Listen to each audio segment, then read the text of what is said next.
some sustainable development goals, such as affordable and clean energy, SDG 9, which is industry, innovation, and infrastructure, SDG 10, reduced inequalities, SDG 11, sustainable cities and communities, SDG 12, responsible consumption and production, SDG 13, climate action, SDG 15, life on land, and SDG 16, which is peace, justice and strong institutions.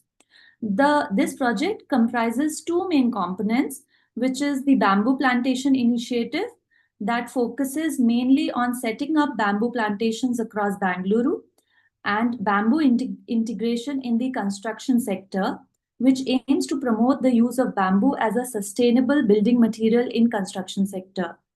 This webinar aims to discover how bamboo supports our environment by greening cities, restoring lakes, purifying air, and reducing carbon dioxide. I will now give a brief introduction for Professor Ramkrishna Hegde sir, who will be our first speaker of this session. Professor Dr. Ramkrishna Hegde is the Professor of Silviculture and Agroforestry and Head Farmers Training Institute, Keladi Sivappa Nayaka University of Agriculture and Horticultural Sciences, Shivamoga. He has been working on bamboo propagation and plantation since 2007. He is involved in raising and improving quality planting materials of several species. He is actively involved in the establishment of bamboo plantations and bamboo-based agroforestry models in different sites, especially on degraded sites. He has conducted several training programs on bamboo cultivation and management for farmers and has guided PhD and master's students on bamboo cultivation and bamboo nursery management. His skills and expertise lie in silviculture, agroforestry, tree measurements, climate change, carbon sequestration, endangered species, biodiversity, and forest conservation. Today, Sir will talk about bamboo planting, why is it needed, and how it can be done. Now I would like to invite Professor Dr. Ramkrishna Hegde sir to take the session forward. Thank you. Just for Good morning to one and all. it is on YouTube, it is live. Sorry to interrupt. It's live on YouTube. Thank you. Yeah, good morning to one and all. I am, first of all, let me thank Dr. Neelam for inviting me to deliver this lecture on this program. The topic what I am going to present is, hello, can you turn on the sharing? Because sharing is not allowed. Yes, it's given, sir. Yeah. Can you see now? Yes. Yes, sir, we can see the screen. Okay. My topic of presentation for today is bamboo planting, why and how. As you know, as you are aware that the importance of bamboo is, bamboo is part of our traditional culture, and this importance of bamboo is known to our society since time immemorial. And actually speaking, of late, the bamboo sector in India has taken a different shape. Various people have started using bamboo for different purposes, and because of various benefits which one can get it from this bamboo. Bamboo, as a fast growing woody perennial, it is known for its strength and versatility. And when the bamboo is planted, it can give or it can render several benefits, because of its rapid growth, and it has environmental sustainability. In order to have the environmental sustainability, then it is useful in controlling the soil erosion, and it is also useful in in increasing the biodiversity, and it has the end product, that is bamboo, which has diverse applications in construction, crafts, and off late various to in energy sector. So due to its rapid growth rate, and because when the plants are growing rapid means they can sequester a lot of carbon, and they can release a lot of oxygen to the atmosphere. And it is estimated that bamboo can produce 35% more oxygen than many of the other plants. And it is another important issue is 1 hectare of middle-aged bamboo plantation can absorb 60 tons of carbon dioxide annually, which is nearly 30 times more than the many of other plants, making bamboo as one of the important carbon sink.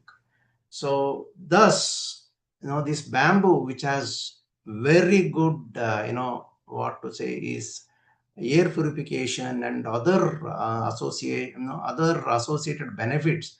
So this can be an important component in our urban area as well as rural area.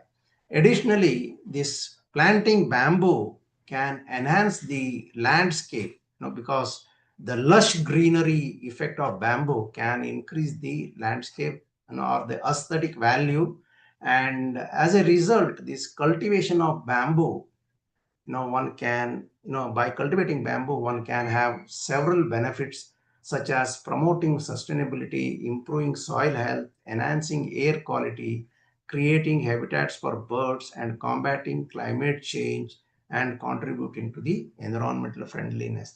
So these are all the several advantages which are associated with bamboo. Hence, bamboo cultivation could be one of the best option in urban areas where one has open space, or one has certain spaces. Then the next issue is, having known the advantages of bamboo, where to plant bamboo is the issue. Bamboo can be planted on variety of sites, such as farmlands. If a person is having farmland, he can take up bamboo plantation on his farmland in different way, maybe in association with the agriculture crops, or even in as a pure plantation one can take. Then the degraded lands. The degraded land is very, very important. In our situation, most of our productive land has been converted into a degraded land because of various reasons. On such such lands, or on such kinds of sites, one can take up planting. Then home garden, just a space where surrounding the home, one can take up of bamboo, maybe 1 or 2 plants. Or suppose if there is community land, in such areas also this bamboo can be taken. Then in urban open spaces where some space is available, so one can think of taking up bamboo plantation. Then urban parks, urban lakes. So these are all the various or the potential sites where one can think of taking bamboo plantation. The minimum area required to plant bamboo should be around 25 square meter of open space. That is very much essential. So normally we say 5 meter by 5 meter. Then planting site should be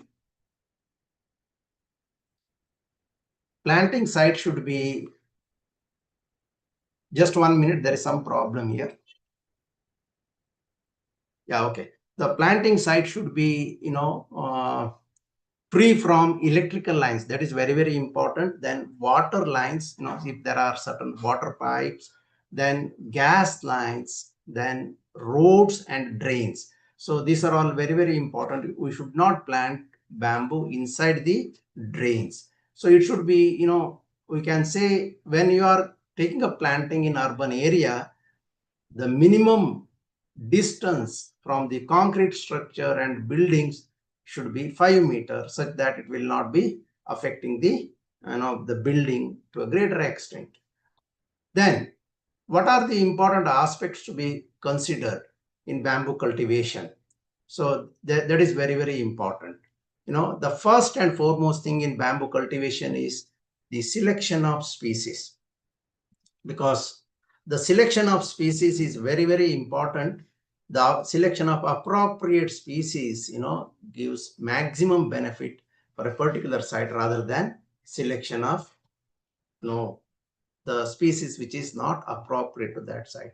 Once the species selected by looking into the site condition, then comes the selection of land and land preparation. Then once the land preparation is done, then planting density or the spacing, at what distance the plant, the planting has to be done. Then nutrient application or fertilizer application, then irrigation, weeding, clump management, harvesting methods, and protection. These are all the important issues that need to be considered, before taking up the bamboo planting in a particular area. So the first and foremost thing, as I mentioned earlier, the selection of species and quality planting material. These two are very, very important. For the success of the bamboo plantation depends on the selection of appropriate species and the use of quality planting material for that particular site. So for selection of species, one has to consider the locality factors like climatic factors, could be rainfall, could be temperature, humidity, and wind direction, because there are certain bamboo species which can come up in a particular rainfall regime, and there are certain bamboo species which cannot tolerate very high temperature or which cannot tolerate very low temperature. Then there are certain species where you can see luxuriant growth under particular humidity range. So the wind direction is another important issue which is going to decide the overall quality of the bamboo plant's growth. So then the soil factor. So important soil factors like soil depth. So always when I say there should be a minimum of 1 meter soil depth, so that the bamboo root, the rhizomes can grow very well. Then soil structure, because that is also very, very important. The arrangement of different soil particles, that is going to have a crucial role in the growth of the bamboo. Then texture, various soil particles, sandy, clay, and sand, silt, and clay. They are the important soil particles, and their arrangement of this is also going to play a crucial role. Then soil pH, because bamboo cannot tolerate very high saline condition or very high, very low soil pH. So it comes up very well, or one can say it enjoys the soil pH between the 6 to 7.5, and beyond that, the such soils need to be, that some amendment has to be made, soil, with the help of soil amendments, and the soil improvement has to be done. Then only the planting can be taken up. Then soil drainage, because bamboo cannot tolerate water stagnation. Though bamboo can be seen along the river, but it should have the running water. It cannot stagnate it. It cannot have the stagnated water. Then soil nutrient status, that is another important issue. The bamboo requires good amount of nitrogen, phosphorus, and potassium. The soil nutrient status is also going to play a crucial role in deciding the bamboo growth. Then availability of water or the water holding capacity in the soil, and the presence of soil organic matter. So all these aspects of the soil factors, or the edaphic factors we say, they are going to play a crucial role in deciding the bamboo growth. Then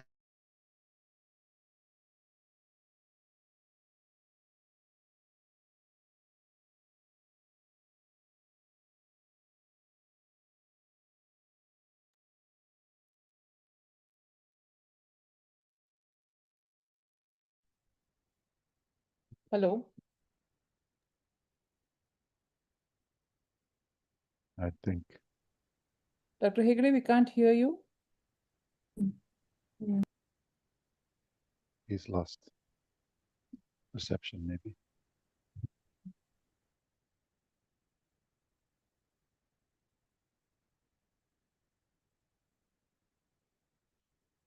He'll rejoin.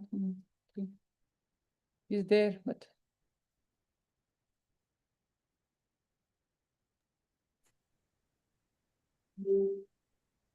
Shall I put a message on the group, ma'am, which we have created? Maybe. no, we'll wait for him. He is there, but he's, I think, in the group I'll put him. Yeah, in the group.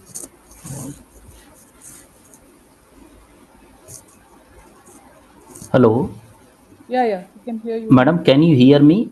Yeah. He should be there.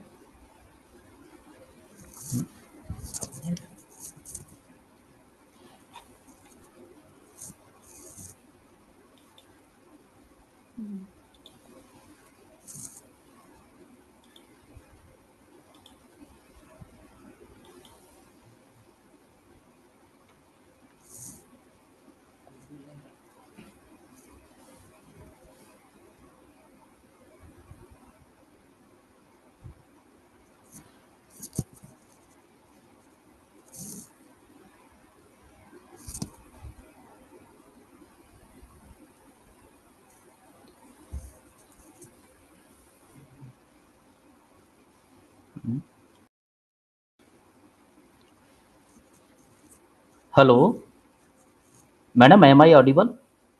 Yes, sir. Yes, sir. You We are. can hear you. Some connection issues there.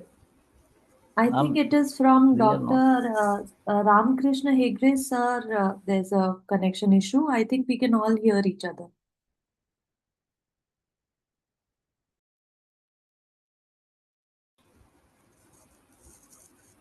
Must be trying. He will be back in a while. Little bit. Morning, Jasim sir.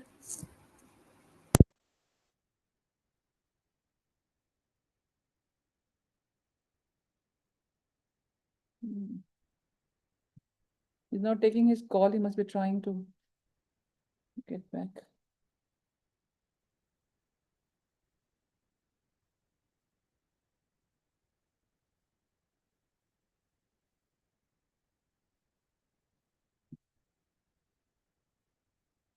It's okay. Okay. Are you joining back now? No, we are not able to hear you or see you. Last 5 minutes. Yeah. Please. I think he didn't realize that the connection is gone. He was going with the presentation. He's joining again. Okay, ma'am.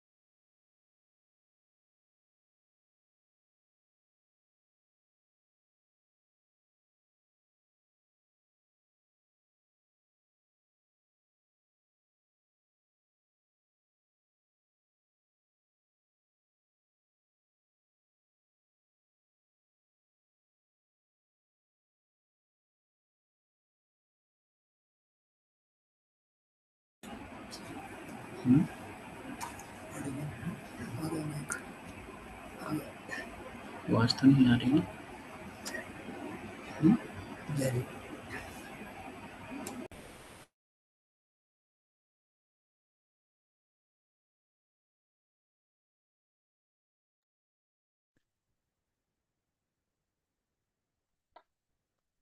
Dr. Neelam, would a potential solution be that we go to the next speaker and then maybe circle back to? Yeah. Oh no, he's calling. Yes, Dr. Hegde. So we'll go ahead with Lal Singh, sir, and then again you can come back. Yeah, okay. Okay, thank you. Yeah, we'll start with Dr. Lal Singh. Yeah. Sure, ma'am. I'll just quickly introduce Dr. Lal Singh, sir.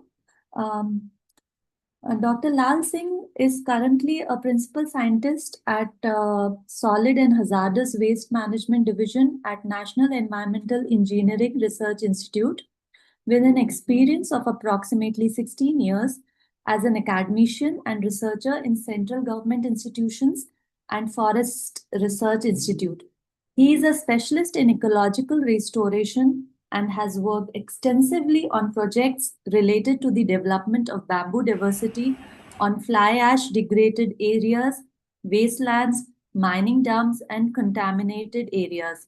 He has also worked on projects related to phytoremediation technology using bamboo species for industrial waste, ecological restoration of uranium tailings, and economic valuation of natural and man-made ecosystems and biodiversity. He has also conceptualized and led multiple innovative initiatives, mostly notably the development and deployment of eco-rejuvenation technology, which is a bamboo-based scalable solution for environmental restoration and livelihood generation. His work focuses on delivering site-specific, cost-effective, and sustainable models for ecological rehabilitation. Today, Sir will talk about phytoremediation and regeneration of lakes using bamboo. I would request Sir, Dr. Lal Singh Sir, to take up the session forward now. Thank you.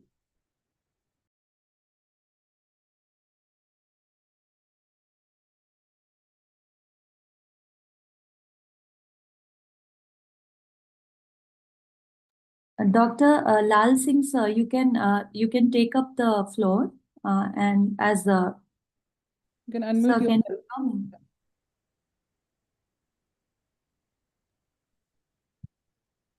I think Dr. Laling is having some issues with his. No, I think he can hear. He's just starting. Hello. Yes. Hello. Yes, sir. Can you hear us? We can hear you. Hello. Am I audible? Yes. Yes. Please go ahead. Dear all, I am not receiving voice because. Hello. Yeah, Am I audible? Yes. My God. Hmm. So please share presentation. So now I am sharing the presentation. If my voice is going, because I am not receiving the voice from the anyone.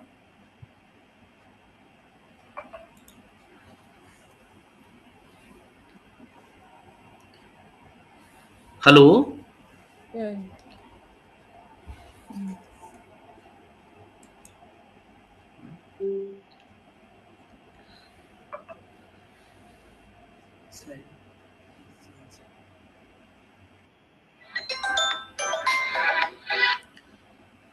Hello.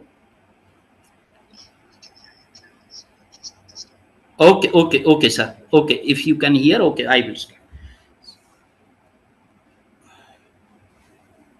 So,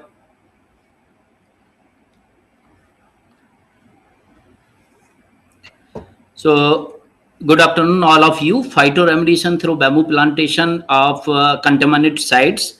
I think slides is the changeable mode. So, friends, in our country, you can see here we have 329 million hectares lands, in which more than 94 million hectares land is degraded, highly degraded, which is categorized of the degradation in the various states of our country. Just you can see. So, Maharashtra is the more sufferer for the surface erosion degradation. Just you can see here. So in the entire country, we have 21.03% of the forest, in which we have more than 16 million hectares of the bamboo covered area in the forest area. So it means it has more than 80% of the forest of the bamboo in our country. So it means 4.83% of area of our country is covered with the bamboo. So friends, the now we talk about the land degradations. We have the land degradation. Just you can see, this is the land degradation due to the fly ash dump areas. fly ash generally come when we burn coal 400 to 8 degrees centigrade for the power generations.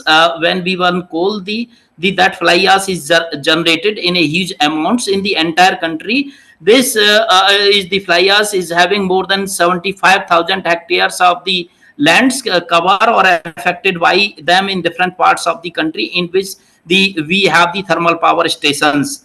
So friends, this is the fly ash dump sites and associates environmental hazards due to the fly ash utilizations. So most of the fly ash generally used for the brick kilns and brick kiln reclamation, low lying area, mine fillings, ash dike raising, and the remaining part, 37 parts is remaining, and then create the air pollution and dust problems in the nearby areas, water pollutions and the soil erosions.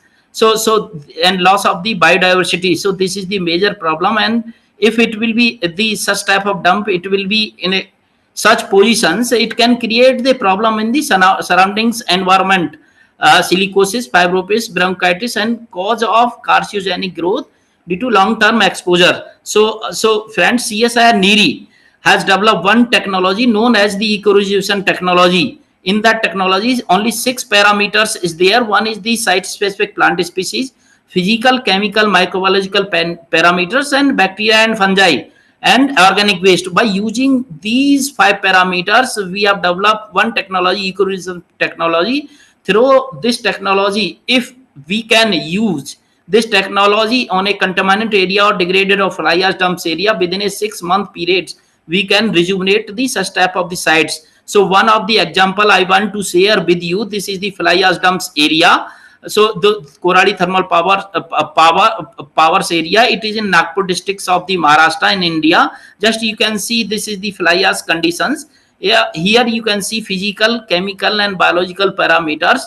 This is the lack of organic matter because it is because due to non-binding material, it is a totally loose materials. So so in that there is no, if we plant anything, it will not coming. So CSI NERI has selected the bamboo species for this types of the fly ash dumps area. So initially we have used commercial bamboo species for this area. Just you can imagine within 6 months, in such type of the fly ash dumps area, the dust problems which we have planted bamboo. Within 6 months we achieved 20 feet height, and within 2 years we achieved more than 40 feet heights within a short period of time. So directly only one time investment is there for this technology, sustainable and socio-economic benefits with no further investment from the industry or investor, and direct benefits, environmental benefits by the control of the soil erosion, development of the humus topsoil buildup, and biodiversity conservation within a short period of time. So here you can see this types of the fly ash dumps area. Just you can see. So we have developed the entire country more than 1,500 hectares area into a bamboo forest by using the fly ash dumps, manganese mine dumps, iron ore, and different types of other contaminates area in the different parts of country, as the problem which we are having, as and the receipts which and the request which we are receiving from the industry and the mining areas. So just you can see here the dump area. Just you can see within a 90 days we got 8 feet height, or just if you can see this structure here, within a years we got more than 20 feet sides of the bamboo forest. Just you can see here, or such types of the that dump area. And within 2 years of the period, here you can see within, this is the structure. After 2 years we have converted that fly ash dump area into a bamboo Amazon forest. Just you can see here. So within 2 years nobody can say this was the fly ash dumps area by using the bamboo. So bamboo can, by using the bamboo species, is can totally reduce the air pollution more than 95% within a short period of time. Within 2 years it can reduce the phytosterilization of the heavy metals, increase carbon sequestration, reduce soil pollutions on the fly ash dumps area. So not only these reduce the pollution, it can generate the bamboo litter as a mulching material. And this is the bamboo root system. Just you can see here, within 2 years, a live filter bed media, we can develop a live filter bed media within a short period of the time, or within 2 years we can achieve more than 40 feet heights. So just you can imagine this, not only the fly ash dump area, we have rejuvenated the lake surroundings area. And earlier the lake was totally damaged, it was the black in colors, but when we have developed the bamboo diversity in the surrounding the lake, the entire lake has rejuvenated within 3 years of the period. Or just you can imagine 1 hectare's area of the bamboo can store more than 50,000 liters of water in one rainy seasons. And during the scarcity, that water can directly, it will through the filter bed media, it can come into the lake and it is rejuvenating. This is the authentic data which we have which we have taken from these field sites.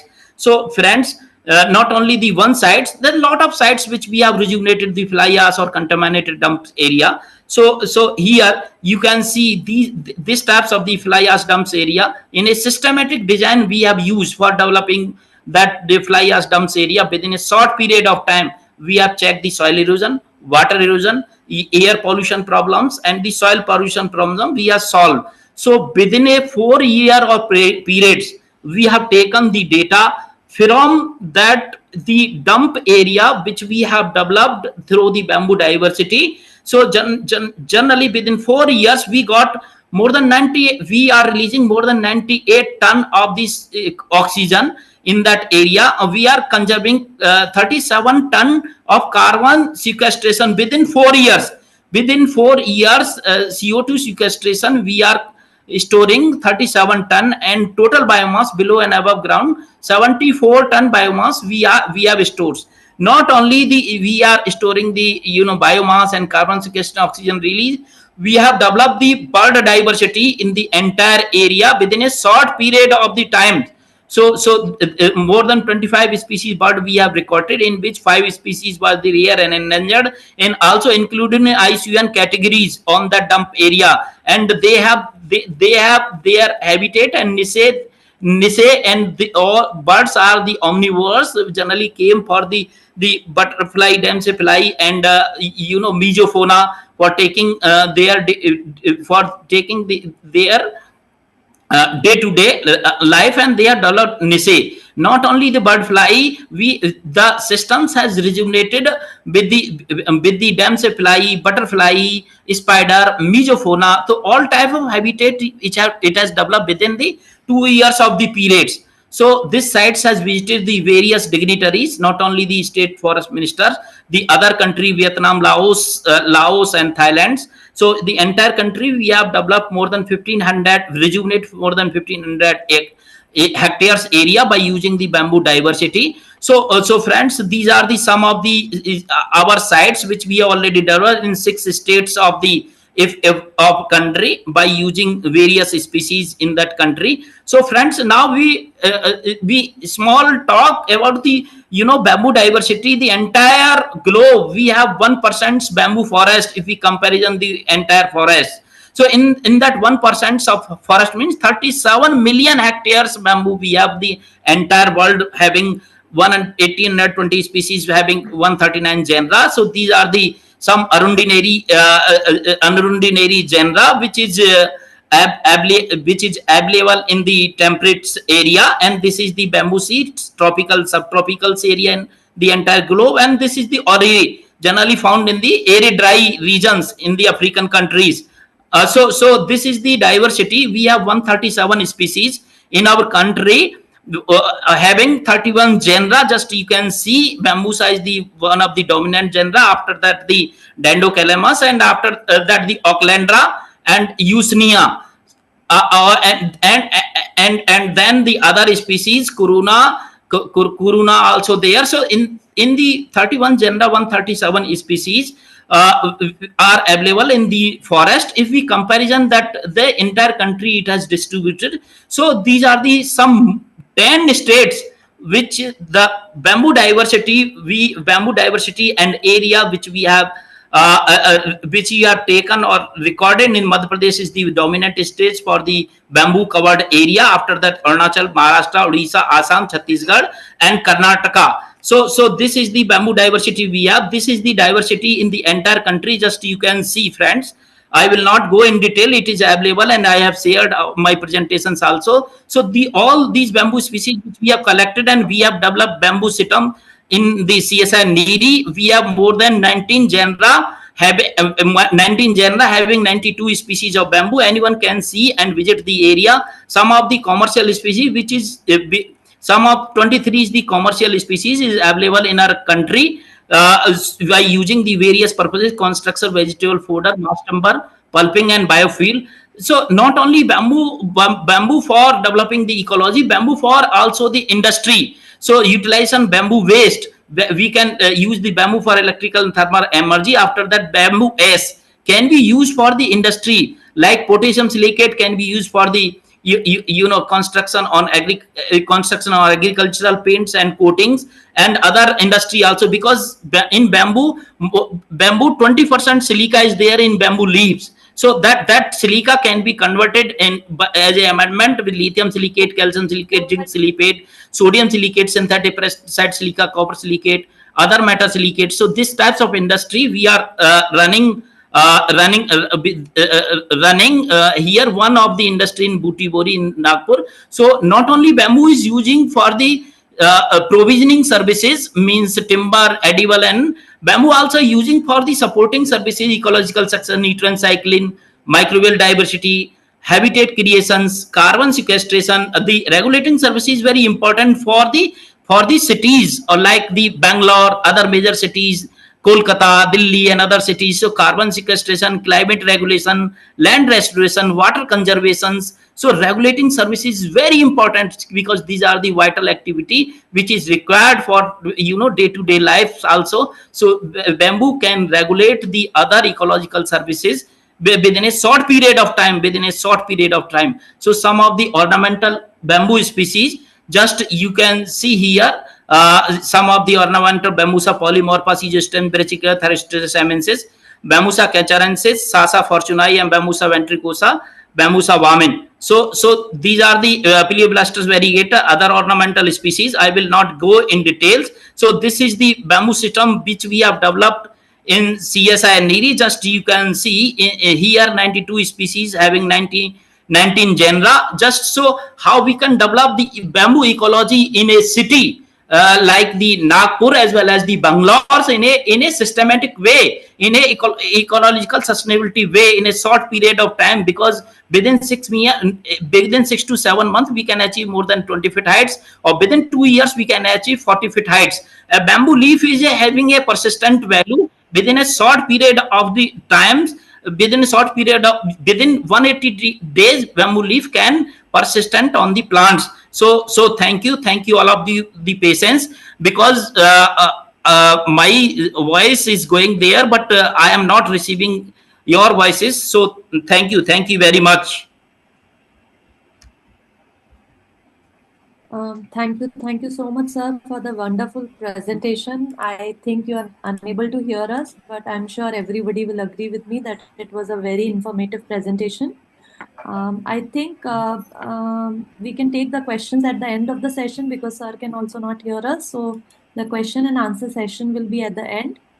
I'll go to the...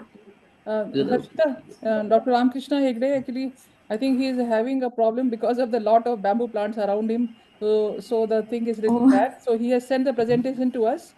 And Shivangi, please get the presentation on the screen.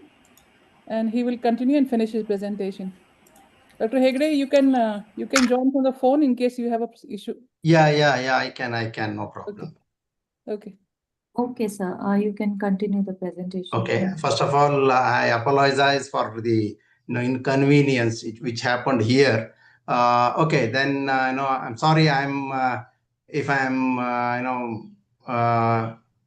lost in between. I'm extremely sorry for that. So next important issue is when you are taking up bamboo plantation, the selection of species and quality planting material. This I have already discussed. Can you go to next slide, please? Okay, see, we have based on our study for Bangalore, I think it comes in zone number 2, and the various activities of based on our activities, the different species we identified. There are 12 species like Dendrocalamus membranaceus, Dendrocalamus toxi, Dendrocalamus strictus, Dendrocalamus latiflorus, Bambusa polymarpa, Bambusa tulda, Bambusa vulgaris, variety green, then Bambusa bulkova, Thyrostachys oliveri, so Bambusa nutus. So like that, these 12 species can be taken up in Bangalore region without any problem. Okay, next slide, please. Next slide, please. Hello, can you hear me? Yes, sir, it is. Yeah. Okay. Then the important issue is quality planting material. Once the species is selected, the next important issue is the availability of the quality planting material. Then nowadays, what is happening is, in the name of bamboo plants, people are getting duped. They are giving different species or different, what to say is a genetic genotype. So actually, for a particular site, the important issue of selection of appropriate species and appropriate planting material, which is of very good quality, is very, very important. Then the next issue is seed or clonal origin. Normally what happens is seed origin plants, in bamboo seeds, the bamboo seeds are produced once in after several years. So we may not be able to get seeds every year. So always it is better to have the good quality planting material, whether if it is from seed origin or it is from clones. If it is from clones, it is preferred to have from the plus clumps. And if you are taking from the planting material from clonal origin, one should also have the idea on when the mother plant flowered, because in bamboo, once the mother plant flowers, the plant which is present in the clone, or the, we can say, ramette from that mother plant, is also going to flower. So then the size of the planting stock, ideal size of the planting stock for planting should be around 25 to 40 centimeter. People are having, the opinion that the tall plants can come up well.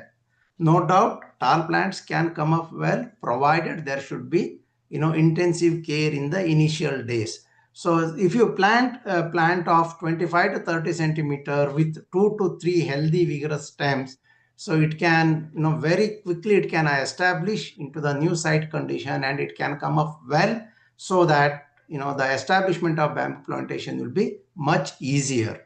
Then always it is better to go for the plants which are disease free and pest free, because they should be free from disease and pests, so that the establishment of the plant and further growth and development will be very easy and quicker. Next slide, please. Okay. Having sourced the quality planting material from appropriate species, next important issue is planting density or spacing.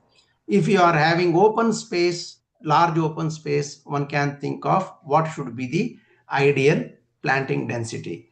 Or, then if you are having, closer space, what type of species you have to select, already you have decided, and accordingly what should be the planting density. So normally this spacing or the planting density depends on the, the species, and in that culm emergence, culm size, culm density in the clump.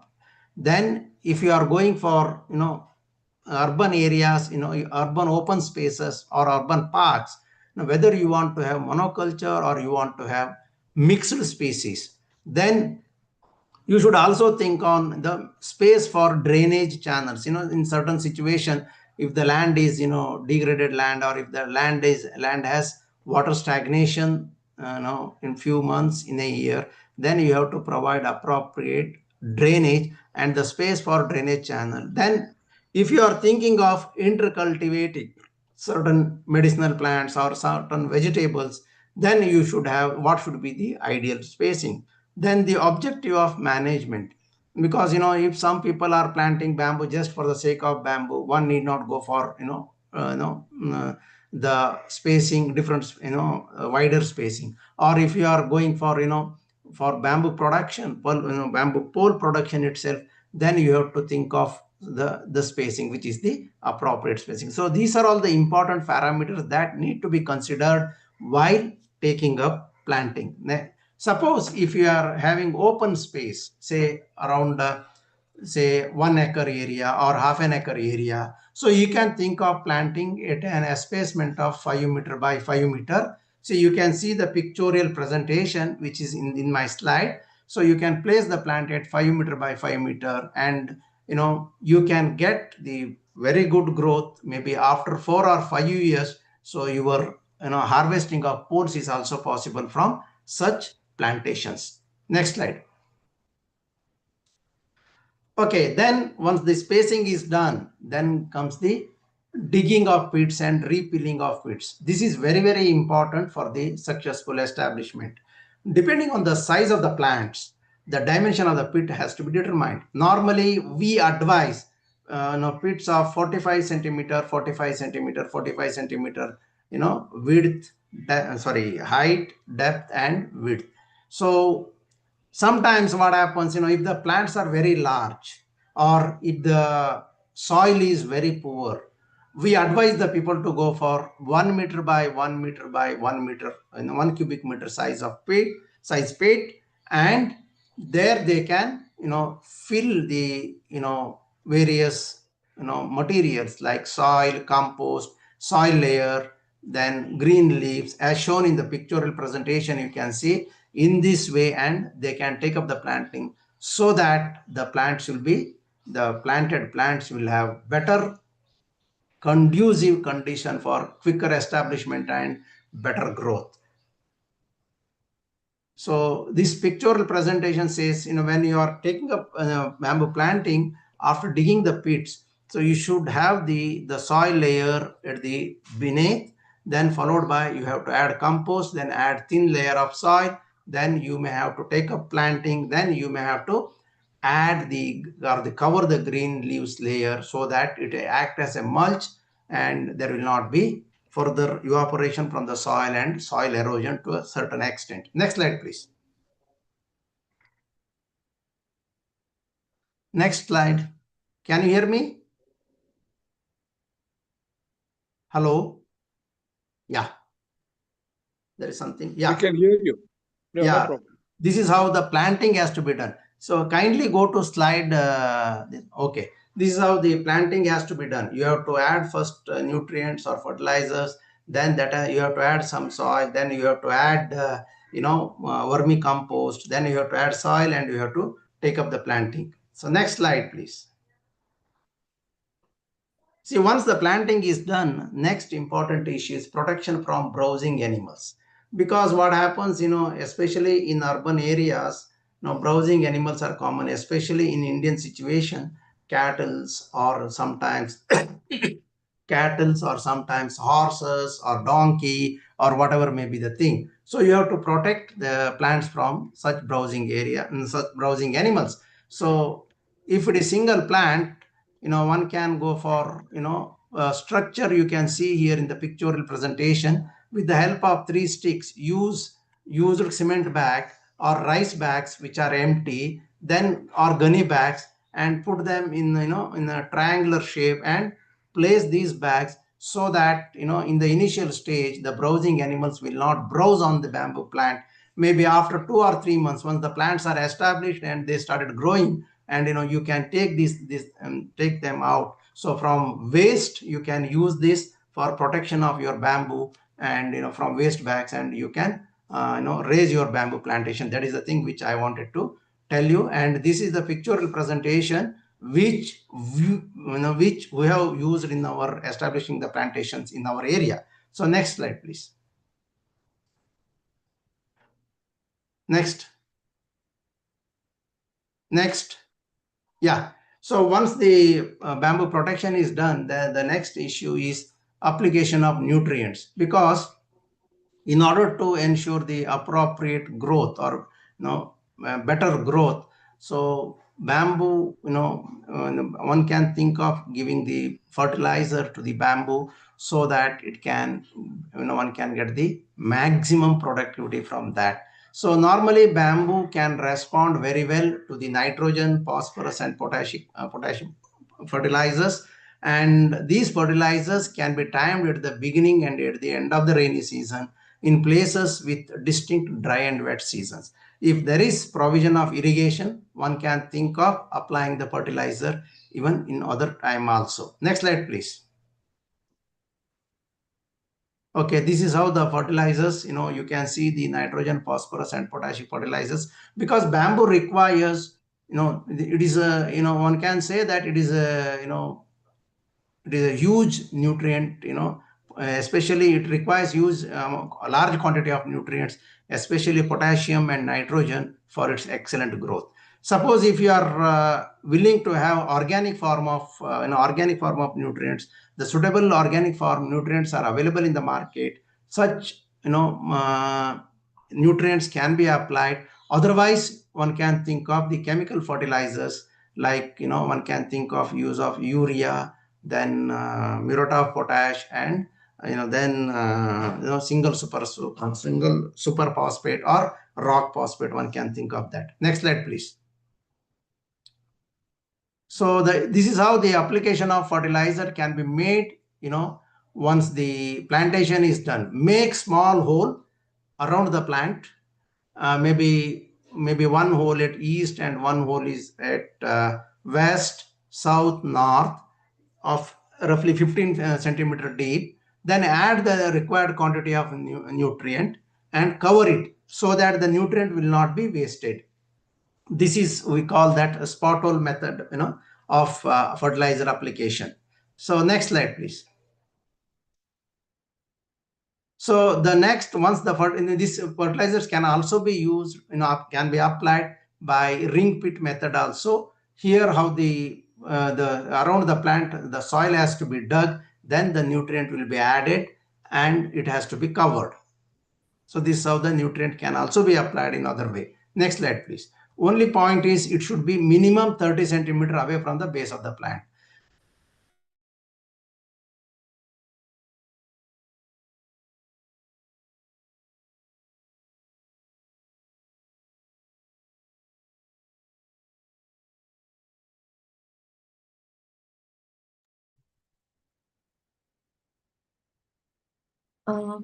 Hello, sir. We can't hear you again. Dr. Ramakrishna Hegde, sir. We can't hear you. Can everyone else hear How many me? more slides are there actually? Yeah, we can hear you. Only we can't hear him. Okay. I think we'll have to again connect with him on.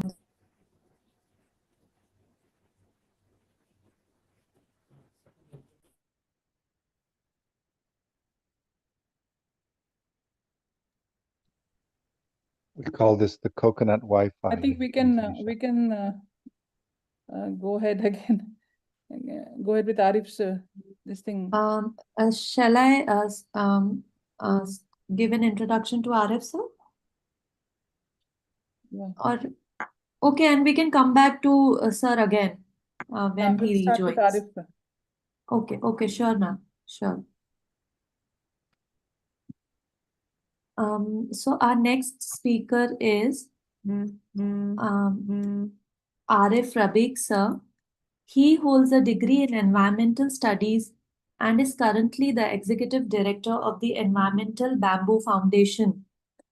He was raised by Linda Garland, who believed in bamboo's exceptional qualities for solving environmental and social issues. He strives to expand 100 bamboo villages in Indonesia and 10,000 bamboo villages in 9 nations globally to tackle issues such as climate change and land degradation while creating economic opportunities and social inclusion for rural communities. He also founded Indo Bamboo, which integrates community-based sustainable forestry with cutting-edge wood modification technology and innovative industrial design to create sustainable bamboo products. Arif is a recipient of the Climate Breakthrough Award 2019, which is an initiative of the David Lucille Packard Foundation. He was also awarded the Earth Company Impact Hero in 2021.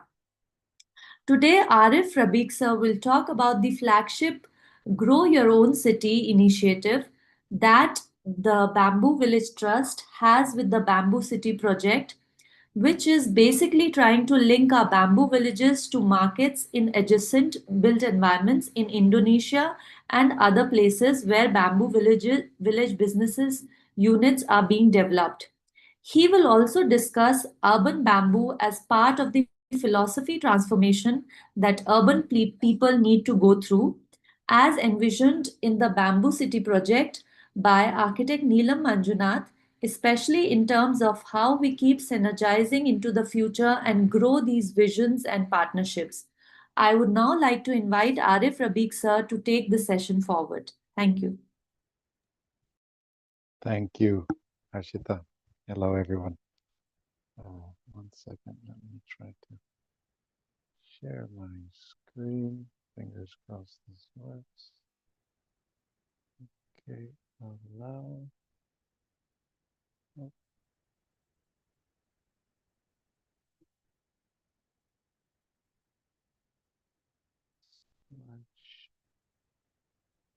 Okay, does that look like a slideshow?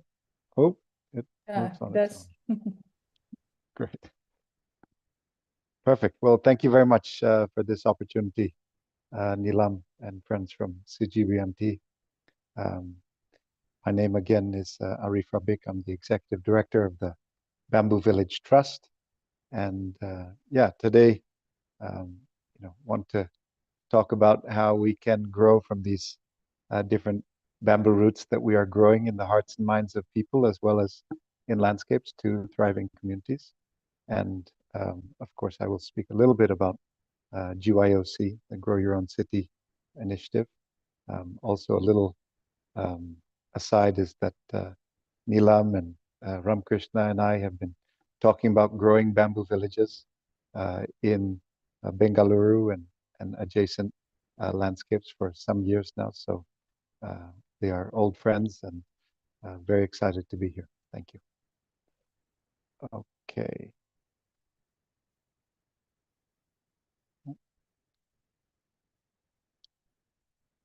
So yeah, just a little context in kind of how we frame our thinking with bamboo. We look at the 2.2 billion hectares of degraded land across the earth. We look at 1.3 to 3.2 billion people impacted by land degradation. We look at the 36 billion tons of CO2 going up into the atmosphere every single year. This issue of land degradation costs a huge amount, to restore, and there's many layers to those costs and the loss and damage. And cropland soils have experienced a loss of 20 to 60% of their organic carbon content. And so, all of these issues, of course, compound.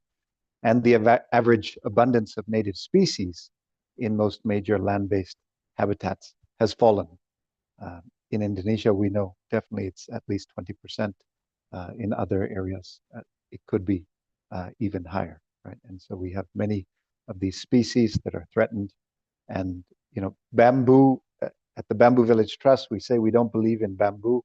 We believe in bamboo villages. We believe in a whole diversity of people coming together, a whole diversity of species of plants coming together to really help a diverse ecosystem and bioeconomy in the future.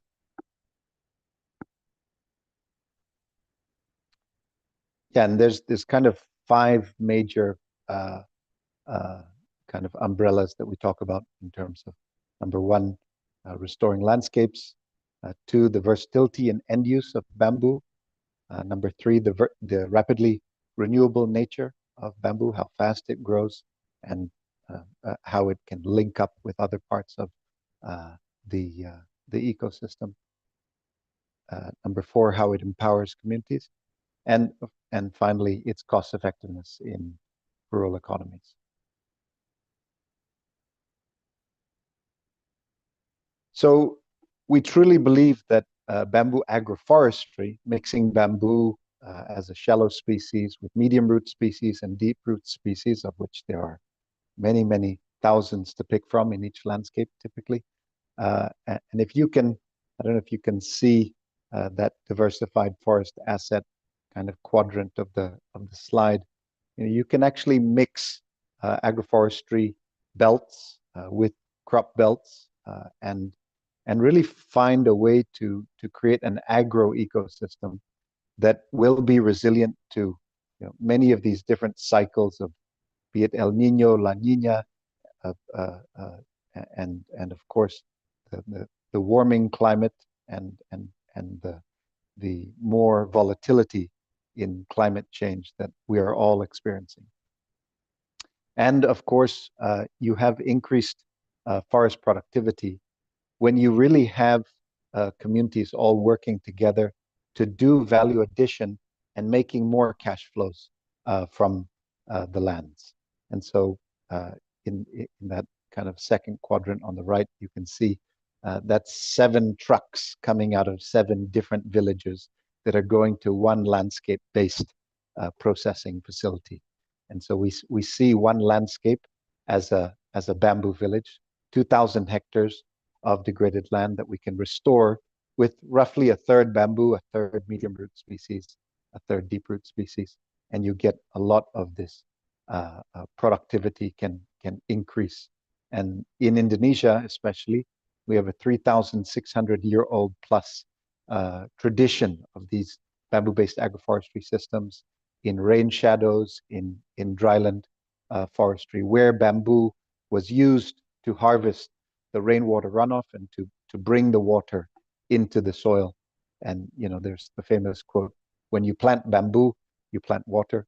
And it's because of this amazing capacity of bamboo to harvest rainwater runoff, in non-irrigated areas. And of course, you can harvest bamboo really all year round, and except for, of course, being careful during the shooting period to not break or damage the new babies that are coming up.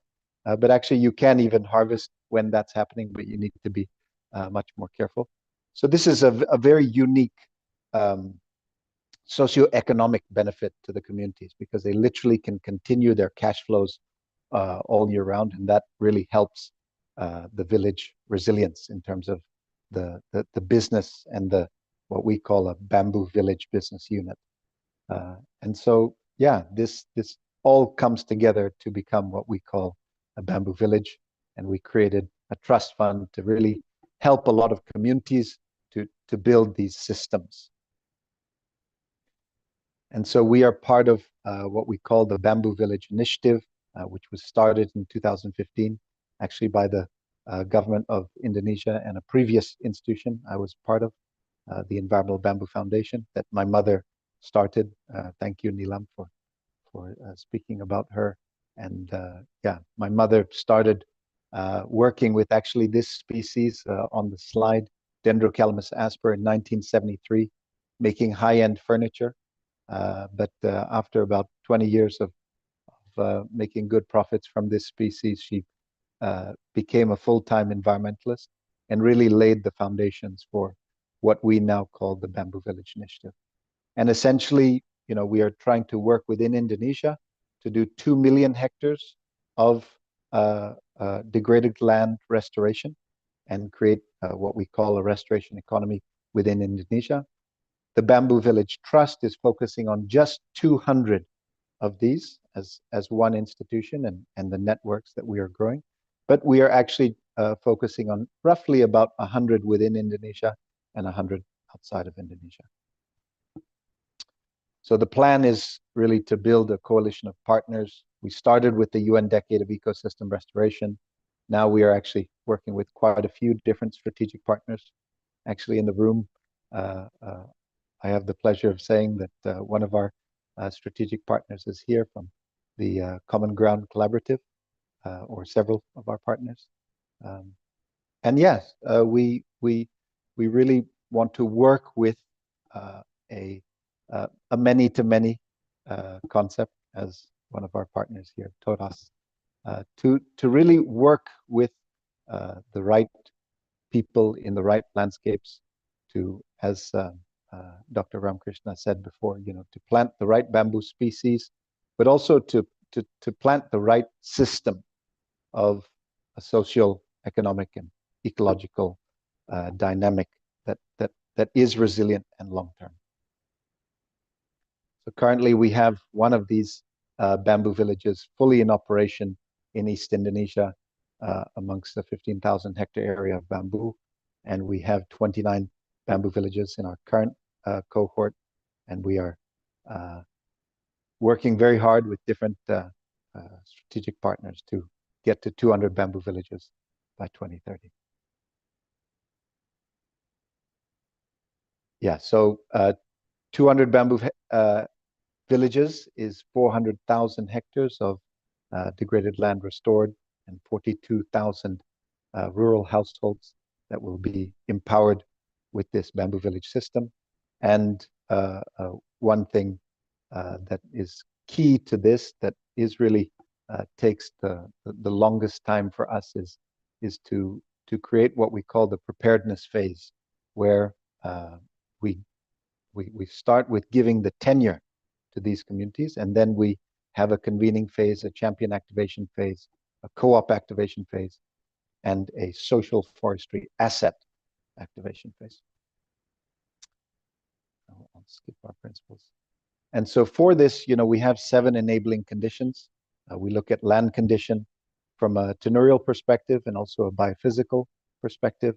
We look at the village preparedness. How ready are they to really move forward with this kind of a business model? We look at government support and how the government can support in several different stages of the development of this preparedness phase, to the point where they are investment ready. We look at access and ease of doing business. There's a lot of amazing bamboo across, for example, India, that actually does not have access to this bamboo, and even sometimes the access will cause other problems and unwanted impacts.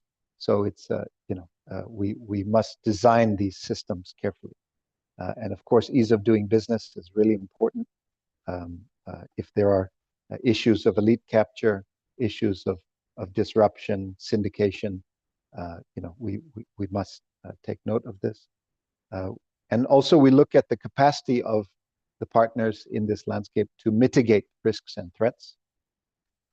We also look at gender positive potential.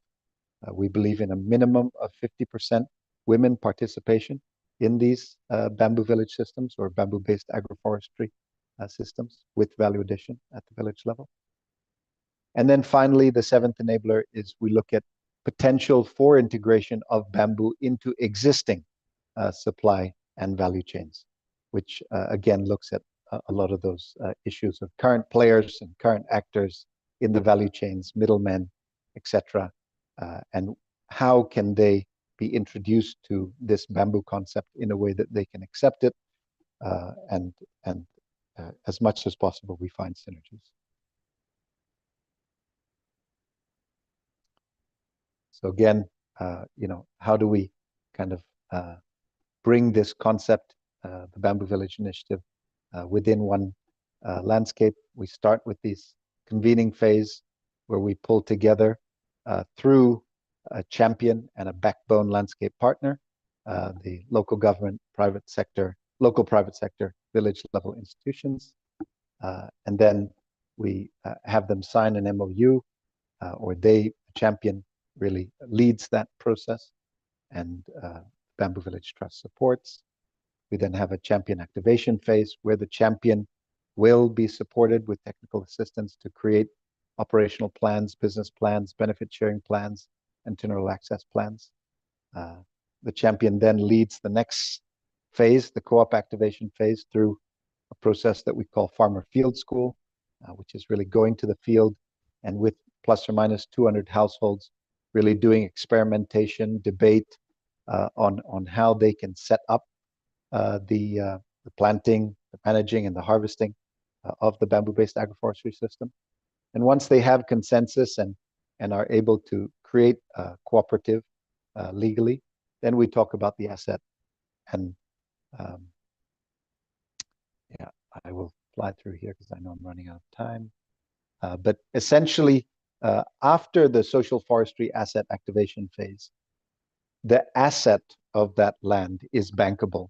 And therefore, these communities can access finance in a way where they could not before. And this is the key, right?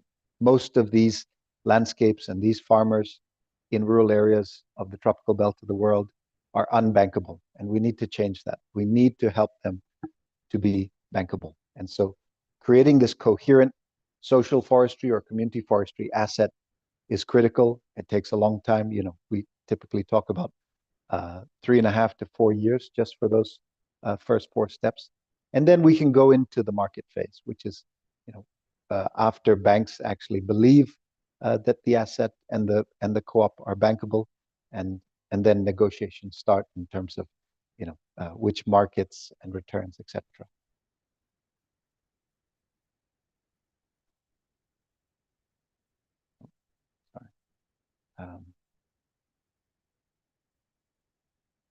Okay, just a little bit about our partnership model. You know, we now are really leaning towards working with strategic partners. Again, Common Ground Collaborative in India is one of them. In Africa, we have another one. In Vietnam, we have another one, and in Indonesia, we have another.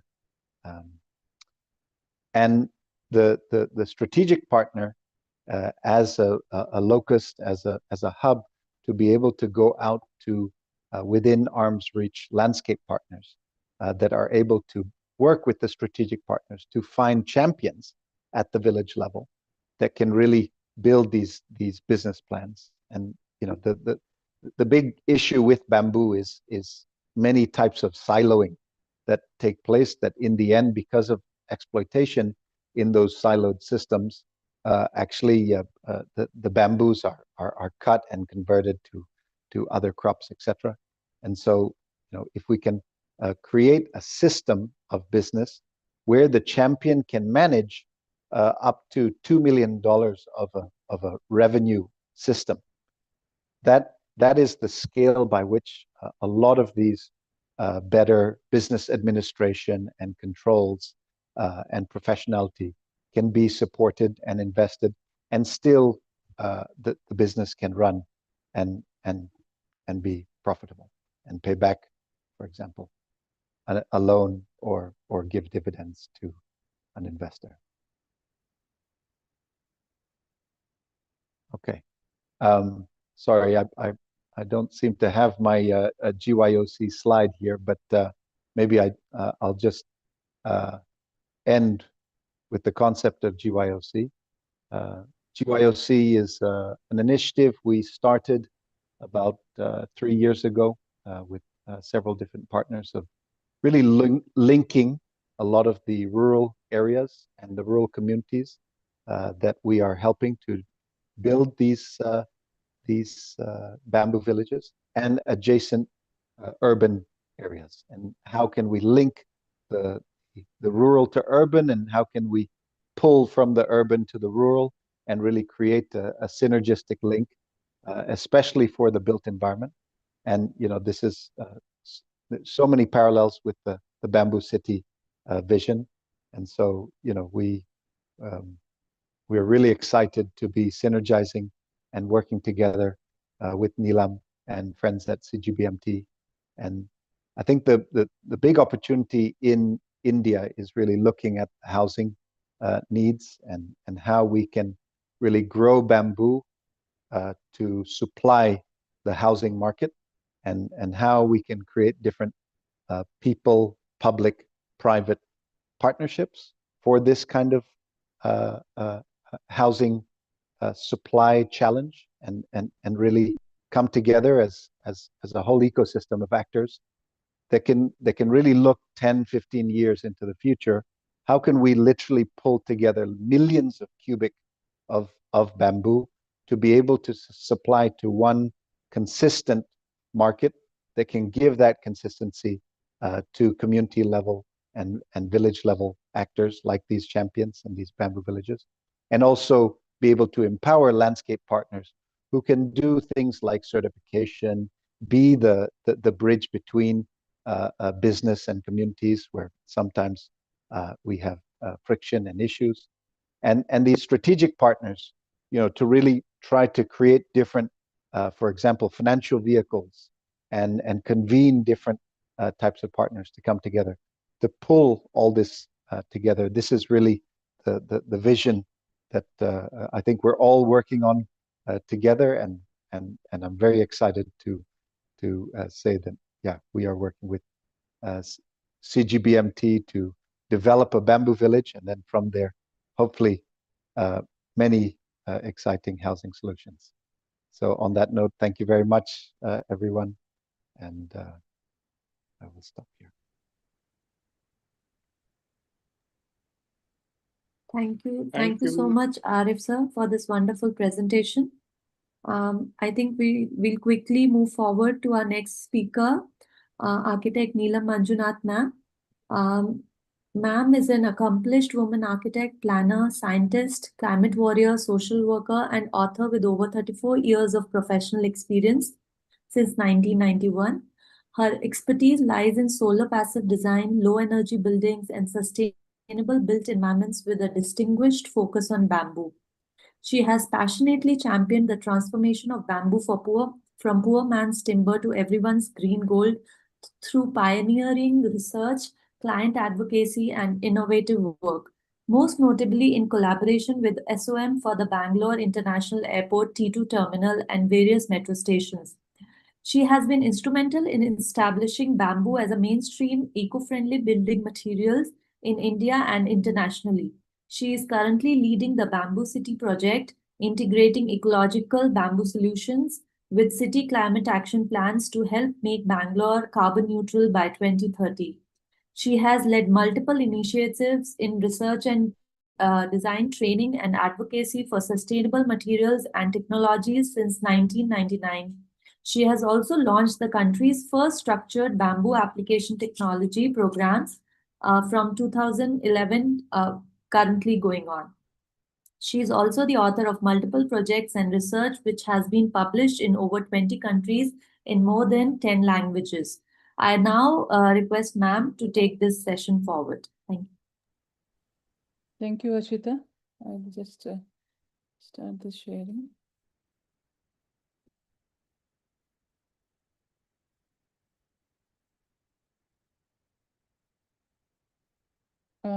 You can see my screen? Yes, ma'am. Yes, ma'am. very clear. Yeah. So thank you everyone for joining. And you've already heard a lot of things from the others, previous speakers. Mr. Ramkrishna Hegde, after this, I think he has another 6 slides. We will quickly have him after this. This whole, I've been working with bamboo for so many, 26 years, and sustainability, you can say, in the construction sector. I don't know whether I should be calling it sustainability. But earlier it was solar passive architecture and other things. And then slowly got into this bamboo for construction. And as I moved forward, I started looking at the communities which were involved in preserving these bamboo traditions. And slowly it came down to that I really thought that we really need to do a lot of skilling, adding value to the bamboo resources that we have, and try to make this whole bamboo ecosystem more like a mainstream as it was before we got colonized. And so I started working on the skilling process, first, especially as Harshita has spoken in the construction sector, on my sites, on my things. And then I got into a full-fledged kind of a system for rolling out the course, which we did in 2011 from CGBMT. And I'm proud to say it was the first structured course in the world on bamboo, and still the kind of course and material that we have, it's not there anywhere else. I can actually claim that. And so while doing that, this ecology from bamboo was another factor that I incorporated into my courses, where the plantation and the ecological value also came into the picture. So from 2015 onwards, I started working on how to mainstream bamboo in the development, in the complete development. And that's where this whole, urged to close the loop from production to, so through production, you have these ecological advantages, and then you harvest the bamboo, and then we use the bamboo, and then you use the waste again for biochar, and also I will be coming to that slowly. And that's where this idea of bamboo city came up, and closing the loop is the basic, that was the basic idea. And so that is how, why this project, if we say like this, it was, Bangalore was trying to prepare its climate action plan. And in 2020, we had the C40 cities. They had a cohort program called Women for Climate. And I pitched, I was supposed to be actually a mentor, but I said, okay, no, I will be a cohort, and I will take mentorship from somebody who knows how to scale up my all the initiatives that I have been doing in silos here and there across the country, and try to put it into one system, a systemic kind of a process where we could start from plantation to the end product, and to also in a cyclic manner. And that's what was the context where it started. And I think this factor, everyone, all of us are aware now. And 68% of the world population is to live in 2050. And I think every day across the country, on every country, this problems listed on the right side, all these problems are there with every city, regardless of where they seem to be.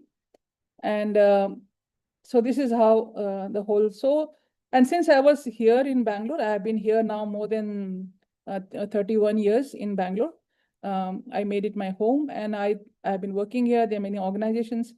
I thought this first bamboo city, we will pilot it in Bangalore, and that's how we started working on there's a framework that we have been trying to develop.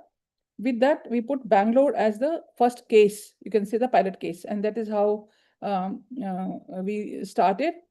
And since, as I said, I wanted to scale up to city level, because you do sporadic things here and there, and we do a lot of things in the villages, and where we what do you say, we actually have our plantations which are far off from the cities, and we have this lot of pollution inside the cities, which actually are and we have pollution of noise, we have pollution of air pollution, which is really causing a lot of issues. And then, so approximately a year and or two, I tried to again took some research assistance, and came up with the first framework, and we launched it in December 2023, along with a stellar advisory committee, I must say, who have shown their faith, and they have been the wind, you can say, beneath my wings for this particular project, all these 2-3 years.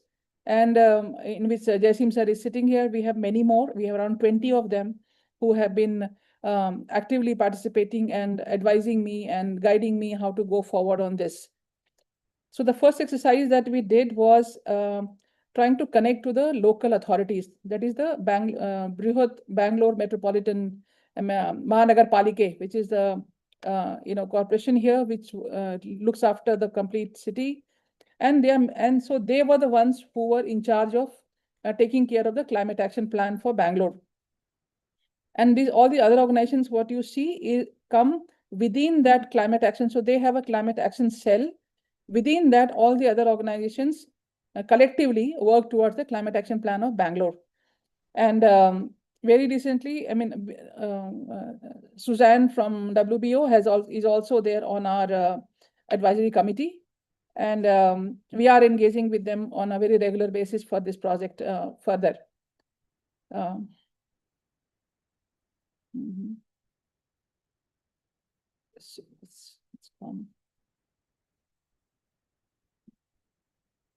Just a moment. Again, it went somewhere. Yes.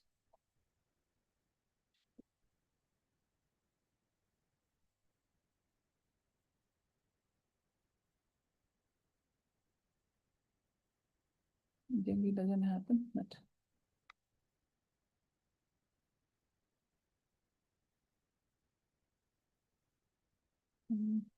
just a moment.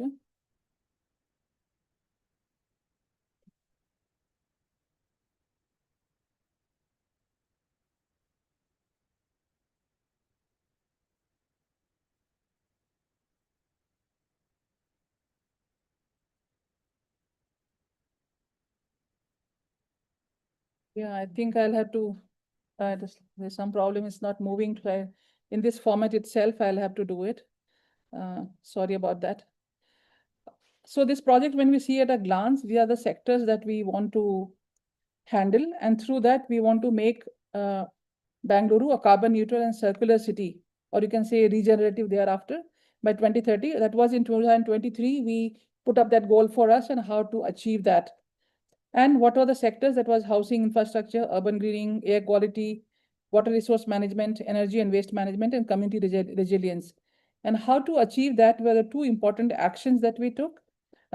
We came up with. One was 1 bamboo plant per citizen in the city, and 30% inclusion of bamboo in the construction and development sector in the city. These were two very simple two targets, very complex to achieve, but this is how we and I think this is something you've already seen. And this is, everyone has already spoken about it. Dr. Lal Singh spoke about it. Arif have spoken about it, so I will not go in detail on this. Why we are considering bamboo and why it is a nature-based solution. And bamboo is regenerative. This was the whole cycle that I was working at. You plant bamboo, so it gives you water security. It also gives you CO2 sequestration. It releases oxygen. And then you harvest bamboo, and then again new columns emerge, and then the cycle continues for the harvesting part. And when it is grown, and then after 4 to 5 years, we use bamboo for development, whether it's building or otherwise. And then the waste from the bamboo sector, we decompose and provides nutrient to the soil. We also can go for renewable energy generation. And in the energy generation, you actually get something called a biochar, which is again a good fertilizer for the soil. This comparison also Dr. Ramakrishna Hegde spoke about, but I'm just quickly putting it into a slide. Why we should not put a traditional tree? Because monoculture was one aspect that everyone was really bothered about, that how do we, if you start planting bamboo in a city, what is going to happen to everything around? And that was, I had to pitch it, why we should do it is this. We can plant other plants also, but if you do that, and of course we don't want to plant bamboo all over. That's another, I think Arif spoke about that, that we have to have a limit to and a mix of the plant that we have to put it. But other than that, it's also that we don't have time anymore. So if you have to urban greening very fast, if you have to do all those kind of things, you have to have resources for housing, as Arif was talking about. So then we really need resources much faster, and that's why bamboo. So this was the climate change mitigation objectives that we have looked at: reforestation, sequestration, less carbon footprint through development sector, and controlling air pollution, and rejuvenation of water bodies in energy generation. How do we implement the bamboo city? How to implement it? And this was the systemic process that we actually came up for achieving a carbon neutral city. We are at the fourth for action plan preparation. We actually have prepared one draft action plan, which we are going on revising and strengthening it. And we are in the phase of further DPR preparation. And we had earlier put a data collection and baseline assessment in 2023. And we are going to relaunch in this month all our other, surveys that we are going to do for different stakeholders. And again, furnish all that data back into our DPR. And that's how we are. And we are also trying to explore the application for funds, and we are trying to do that sector and do that work. And implementation, we have you can say soft implementation has started, but we are looking at further to really strengthen it. Now, bamboo in Bangalore, everyone might think that it is not good enough to do and it is a very new thing. It's not. The history goes back to hundreds of years here. We have many bamboo bazaars here, which supply. And one question I would like you to ask yourself as to why the wood marts are still called bamboo bazaar, because they were used very frequently in various our utilities in our everyday life. We have even bamboo plantations in pockets done in Bangalore, and they are quite grown, and the people really go there for, and there are events that are done there. We have several institutions in Bangalore who have been doing R&D. The premier institution is IPIRTI, Plywood Institute, and also the Indian Wood Science Institute happens to be in Bangalore. And CGBMT, I'm very happy to say that we have been associated with them for more than 25 years. I was one of the contributors, you can say, to the international airport, to SOM, when they had reached to us through World Bamboo Organization Executive Director, Suzanne, and we gave our inputs to them during this. And I'm very happy that this was my contribution to the country and my own city. So Bangalore has that to show us, and people know. Also, why do we and how do we go about doing this? I mean, where do we actually plant bamboo? So there was a wasteland, as per the data is available. This is what we actually found out, that we have lot of wastelands available in the city, in the state of Karnataka and in Bangalore also. And how do you do urban greening? Do we again have the lands for that? So we looked at low density and medium density and high density plantations. Ramkrishna Hegde sir might not agree with me in all of these terms, but some things I think we'll have to see how to. So we have gone for medium density plantations. And as per that, we need approximately 100 square meter of land for 15 million plants, which is one plant per citizen of Bangalore. And this is, so we have that, which is in the parks, periphery of water bodies, campuses, and other areas where we can plant. The other species, I think Ramakrishna Hegde has already shared, and we are trying to give this data to the citizens to understand what can be planted and to what usage that can actually be put. And about carbon sequestration that we have here is that on average, around 400 kgs or 0.4 tons of CO2 is absorbed every year per bamboo culm and plant. And then if we have to have, we have around 10.42 million tons per year, which is the emission in Bangalore, an average emission. And then if you see the calculations here, almost 58% of that can be reduced through bamboo plantations. And further, there are a lot of trees in Bangalore, though they have really reduced drastically in the last 10, 15 years, then we have to really look at that. And further, by using bamboo in construction and other industries, we are looking at taking care of the balance of the emissions. And then through this, we also, it's not just that, we also want to have a good, happy and healthy, environment in Bangalore for the citizens. And if you see here, the oxygen released, so that was carbon dioxide mitigated, and this is oxygen released, is 300 kilos of oxygen released every year per bamboo. And if you look at this, about 0.84 kg of oxygen per day. So if you see the average lifespan of 50 to 60 years can fulfill the oxygen requirement for a person for an average 60 years life expectancy.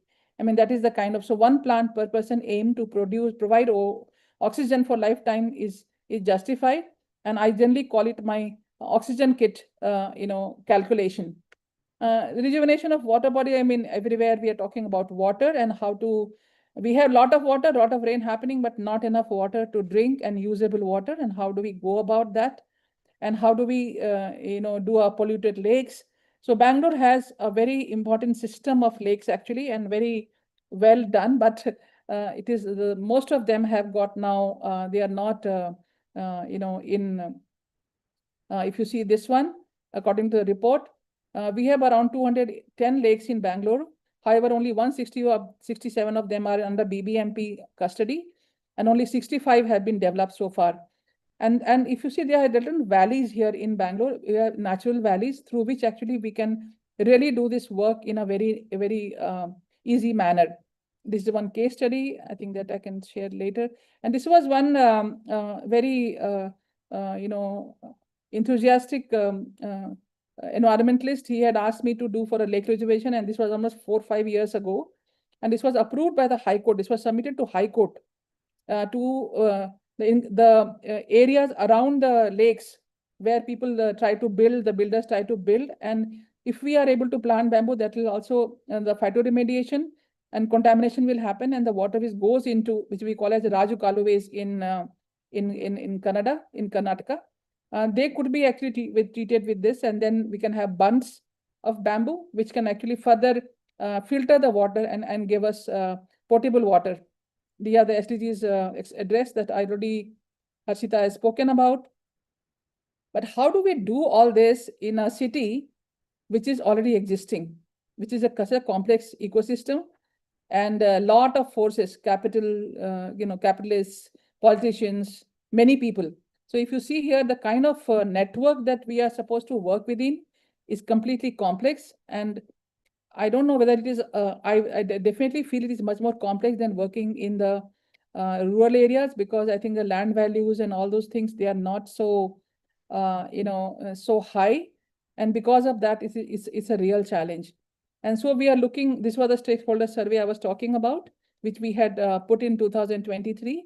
And again, we will be putting it again for different sectors, citizens, students, architects, institutions, industry, like that, we will be doing that. There are different phases of the Bamboo City project. In fact, in this one incubation phase, which we have gone through now, and we are almost coming to a stage, is not added. I mean, I think I thought it could be done faster, but in the considering the complexity of the complete thing, it is really taking a little more time than just the starting of the work itself is taking a lot of time. A lot of limitations, compatibility, and in the within the existing infrastructure is the biggest challenge. Requires modification of older urban areas, again, which is a very big challenge because of land ownership and ownership of commons and many other factors combined. Building codes and also perception and acceptance, that is very difficult and it takes a lot of time to change. And this is the implementation matrix that we came up with, where we said we will have GHG emission reduction and public health and economic growth, equity and affordability and resilience, and short-term, mid-term, and this thing. So we are in the short-term phase right now, where we are incubating whatever we are doing right now and trying to start. I'm very thankful that we have got the letter from Bangalore Metropolitan BBMP Climate Action Cell for letter of engagement, and we are trying to move forward. It's a nursery, and we have to set up processing units in and around the Bangalore city. And the one main factor which I also was why I took Bangalore as a city was it's a startup city of India.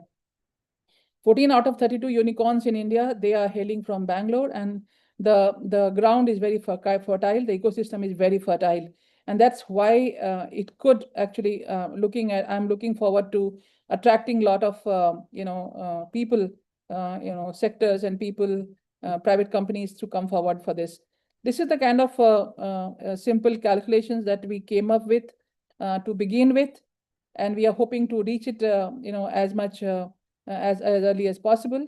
And this is like how much we have tried to do so far. These are other, with all other members and everybody, this is what we have been doing. This is the Minister for Bangalore, Deputy Chief Minister as well, who appreciated our efforts in the month of June. And we are looking forward to again meeting him. We are starting with one ward. I mean, doing it is a very complex exercise. We are starting with one ward, which is Jakkur ward. So we took the population, for one population, one bamboo, one citizen, how many plants we have to plant, and the areas, how many lakes and everything, data. And then we looked at a kind of a system as to how we are going to go about it. Greening, area of intervention, what all we will do, and who are our partners. And then this is our workflow kind of a thing as to how we go about from the beginning to the end. We're starting this, I'm running a little fast because the time has run out, and I really want to finish it and give time for the people to have question answer. So this is a digital detailing. This is the first part that we did. And then we have come up with the posters for involving volunteers. And this is our first exercise that we have done, revitalizing public spaces through use of bamboo and other materials. And in Jakkur, we submitted some 5 projects to BBMP, with Sensing Local, another NGO which is working with BBMP, and 4 of our projects have been approved. I'm very happy to share. Today only we got the mail. And so we are looking forward. So like these kind of nodes we will be starting with. So the project will be fragmented into different parts, and then CGBMT will be monitoring all over the thing to really work forward. These are the supports needed from various people that we are really working at. I'm very happy, Dr. Lal Singh, last year when I was there in Nagpur, Gadkari sir has told that once you start working with properly the framework, and he would like Nagpur to be the next city, bamboo city. And these are some other works that we have been trying to do behind the scene, you can say. We are trying to take this thing of that. And I think circular economy in city with bamboo can be a nature-based solution to curb global warming to reach net zero carbon goals, together with generation of extensive made in India green employment for the masses. And all this we can do only if we can do it together. And thank you all for your kind attention. And I am extremely sorry for the inconvenience caused by my, sorry, in between disruption. Thank you. Thank you. Hmm. Thank you, ma'am, for your wonderful presentation. Ma'am, shall we open the floor for questions, or we have Dr. Hegde sir for completing his presentation? We can't hear you, ma'am. Wonderful presentation still now, Neelam and Kang. I really admire what you people have said. I hope the youngsters have been listening to this. They are the future. Mr. Hegde, sir, please go ahead. Yeah, thank you. 5 Yeah, minutes. am I audible? Yes, you are Yes. audible. Yeah. Kindly display the slide, because I'm in the car and sitting, where the network is available. I came there. Shivangi, please put it on the screen from the last. Next. Yeah, next slide. You go to next slide. Next. Next. Next. Next. Next.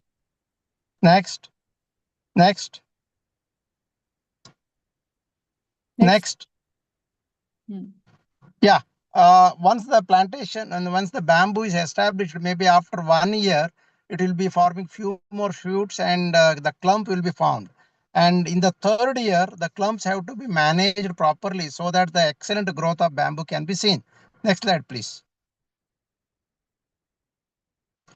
See, the clump management involves cleaning, pruning, and thinning, where the congested shoots have to be removed, diseased shoots have to be removed, and some of the branches have to be, cut, so that the bamboo will get adequate aeration within the clump, and it can get, better growth and development. So next slide, please.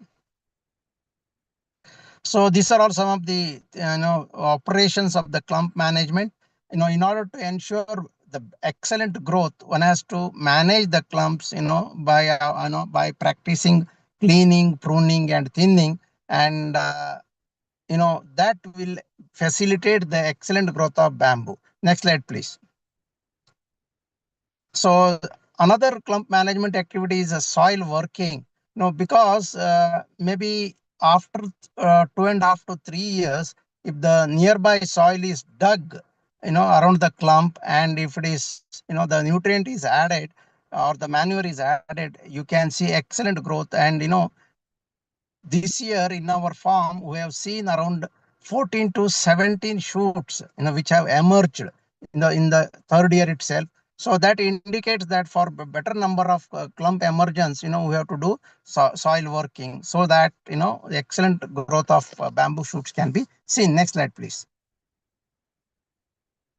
So then another important issue is age demarcation. Normally in bamboo, what happens is the younger shoots will be outside and the older shoots will be inside. So we have a methodology of painting them. The younger shoots will be marked with red color. Usually the curls which are less than 1 year will be red color, between 1 to 2 year yellow color, 2 to 3 year blue color, and more than 3 years is ready for harvesting. So that's how we earmark the, demarcate the shoots, and we can determine the shoots to be harvested. Next slide, please. So once you establish the plantation, this is the tentative cost per plant. Of course, it vary with the place to place and the number of plants to be planted. So generally, if you consider this is the approximate cost of maintenance and as well as planting and maintenance of the bamboo plant, roughly 2,000 rupees per plant as per my estimation based on the prevailing rate. Okay, next slide, please. Next slide, please. Slide. Hello. Next slide, Shivangi. It's not, yeah. Okay, this is how the harvesting, in bamboo, we have to have tunnel method of harvesting so that the younger shoots will not be, affected to a greater extent. Otherwise, we have to sacrifice many younger shoots, to have the, older shoots which are present inside. So tunnel method of harvesting would be ideal so that minimum younger shoots will be disturbed, and regularly one can do the harvesting so that one can get the regular income after fourth year. Next slide, please. So this is the yield expectation from the bamboo shoots. This how the for different species it is different. See, you can see after 5 years, the number of shoots, after 10 to 40 years. So on an average for if the species is brandysi, one can harvest roughly 8 shoots after, after 10th year. So then for stocksai, it is different. For asper, it is edible shoots for asper. So that's how, for different species, the yield of bamboo will vary from place to place as well as to the species also. So next slide, please. Next slide. Okay, thank you for this one. I'm extremely sorry for disturbances in between. I don't know why it happened, but so we have to take the things in a positive way. So let us hope for the best. So if you have any queries, please ask me because it is very, very important. I don't know at what time I'll be disconnected again. Thank you. Thank you so much, sir, for your presentation. I Thank think you. we can, if anyone has any question, please go ahead and. Yeah, I have a question. Can I go ahead? Yes. Yeah, sure. Mr. Hedges, sir, yeah, almost you given all valuable information. Thanks for that. Actually, one question I have is, how frequently you do watering? Because in our area, the watering is almost like a drip irrigation. In my project, mostly I try to, stretch the watering to test how much capable the plant. Depends on the species. I will try that. It's all I'll doing R&D, and that I try to delay watering to watch the plants how much I can stretch giving water. Did you come through that process? How frequently you water the plant on the younger stage? I mean to say less than 2 years. Well, I think the question is for me. Okay. Yes, sir. Yeah. The first and foremost thing is that it depends on the species. Okay. For different species, the water requirement is different. So in the first year, we estimated roughly around 1 liter of water in the field condition is required per plant. 1 to 2 liters, we can say, per plant for especially the species like Bambusa tulda and Thyrostachys oliveri, as well as Dendrocalamus brandysi. However, this could be, it may vary. The requirement will be the requirement of each bamboo clump will be increased with the year. Maybe on an I can say it is because we have not done much work on this water requirement. Per clump requirement could be around 50 to 60 liter once the clump crosses around 5 years of age. Thank you, sir. Thank you very much. Here, add another point. Wastewater and toilet wastewater is excellent for bamboo. Oh. Yes, sir. Without that is very, very important because I won't say the treated sewage water can be used. nor the Yes, wastewater, boldly use because it. It's very good. the use of acids and detergents, it will affect the growth of bamboo, because it is highly sensitive for the pH. If the soil pH is, or if the water pH is more than 8.5, the growth will be affected, sir. Thank you, sir. Thank you. Ma'am, can I go for another question? If somebody is there, I can stop. Anyone else, or sir, you can go ahead. Mr. Karthik was there, I think. Yeah. This is to our Neelam ma'am. Ma'am, would it be there is a possibility you can go out of city to do any more projects on the rural area, because your service is needed for the rural area also. No, that's because I'm doing on Bamboo City does not mean that I'm not doing outside. And all these years, and so it is, I think we even connected with Arif last year. Ramkrishna Hegde sir was there, that we wanted to establish bamboo villages, but our laws and still the advocacy level, I think, is not so high. And so if it is accepted in the Bamboo City in Bangalore, I think the Bangalore rural people will start accepting it much faster, thinking that the city people can do it, so we also can do it. But all these years, and even now, we are doing a lot of work in the rural areas. It's not like that. And we can have some zones, have even 2 to 3 tier towns and other areas where these zones can be done. And we are working on one project like that, I think somewhere in Maharashtra. We are the pipeline actually for that. Thanks, ma'am. Actually, the intention of the question is you are already facing a lot of challenge in city to convince the people because of the density and the space, right? Yes. If we go for the rural area, that challenge will be less. At the same time, will suppress the demand. That's what I'm thinking. Just my suggestion, ma'am. Thank you. See, the thing is, Ram, right? Yeah. See, in the cities right now, the people are fleeing from the rural areas to the cities. And so cities are burdened so much. People are doing plantations outside for captive plantation for industries and things like that. But the cities are suffering, and they use the maximum amount of energy. They use maximum amount of all these things, and they also contribute to the maximum amount in the economy. Yeah. So how do you link that the people living in the city also live healthily, but and they produce all these kind of things, and it can be a give and take. I think as Arif was speaking, how we can synergize between the rural areas and the urban areas together, and that has to be achieved. So because of that, the COVID started in the city. It was a city disease. It was not a rural area disease. Oh, like that. Correct. That makes really. And though it was brought from a biodiversity, high biodiversity area, which was because of development, so-called development, we go into bioregional, biospheres and where we are not supposed to be there as humans. But we go there and we say we are developing the area, and all this happens. So of course, rural areas also, we want to work so that people just don't launder all these our biodiversity hotspots to do bamboo plantation where there should be grasslands, because they are also important. So we have to really balance. And I think Arif put that very well, that there has to be a balanced thing. Yeah, I have follow-up question with Arif, but I'll wait if somebody is going to ask. Yeah. Hello. Thank you. Yes. Hello. Please.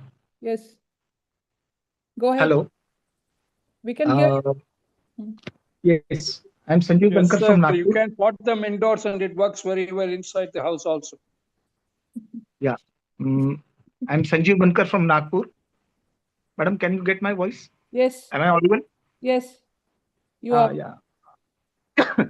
I'm into bamboo plantations since last 50 years. Great. I have a farm outskirts of Nagpur, and just for flood control and management of soil erosion, I planted bamboo from my school time only. I am using microbes.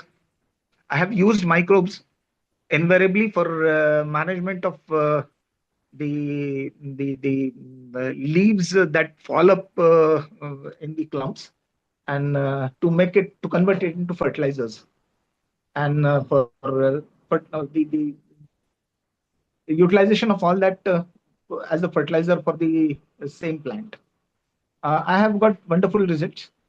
And have you tried for utilizing the microbes, different kind of varieties of microbes for better converting the leaf fall into a fertilizer for the same plant? If not, just try it. You get wonderful results in when you adopt different kind of microbes.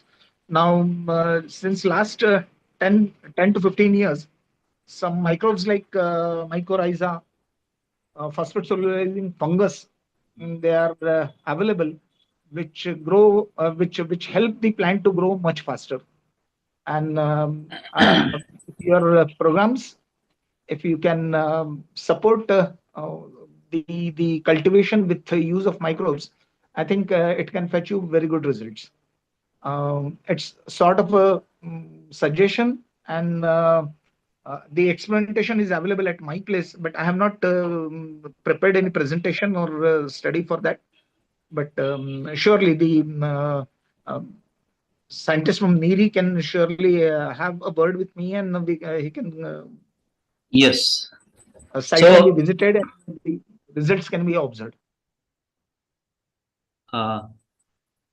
Madam, can I speak? Yes, please go ahead. So the microbes, then the microbial diversity and mycorrhiza, already CSI NEERI is doing the same type of the task. Madam also will use. This is a very good technology, generally for increasing the productivity of the bamboo. Really, it is good. Some more than 13 types of the mycorrhiza we have identified, which can enhance the growth, depend on the species. And regarding the bamboo leaf as a litter, so in the bamboo leaf, the litter, it is the overall ecology of bamboo. Bamboo leaf, uh, bamboo dry leaf is the part of the it is the part of the bamboo. In the dry leaf, more than 25% silica is there in dry Yeah. leaf. So that silica is more important to bamboo for uptake, because bamboo is a silica loving species. Bamboo is uptake higher amount of silica in terms of the other nutrients. So silica is the major nutrient for bamboo, for giving the strength and stabilize the all structures of the bamboo. So in the generally bamboo goes uptake through rhizospheres to the different parts, and at last it go into the bamboo leaf. So but but at the maximum end, silica can be uptake up to 25% on the dry weight basis, not more than that. Otherwise, that photosynthetic problem will be started. So that silica is provide not only the strength as well as the stress tolerance capacity of the bamboo. So that's why the nowadays that's why nowadays in the paper industry, they are using only 5 to 10% of the bamboo only, because their chippers is generally damaged due to the more silica in bamboo. So in we have evaluated more than 100 species, how much silica is there in species is vary. So on the basis of the content of the silica, we have identified certain species which are best suitable for the paper, pulp and paper industries. So it really it is good, the utilization of the microbial diversity for enhance the productivity of bamboo. It is really good for especially in the dry and dry arid region, especially the stress having areas. Okay, thank you, sir. We have a few questions in the chat. I'll just read them out. Vibhavari has asked, can they be potted and used indoors? Any of the speakers can take this question up, please. Hegde sir. Can they be potted and used indoors? Dr. Hegde, you can You would like to answer? I think, madam, bamboo is a C3 species and it is a high light demander species. So it cannot be keep in a shady areas. But certain species, I think 3 to 4 species there, it can be keep inside the house and it is a shade, but certain time of period. Okay. Arif, you would like to Okay. add?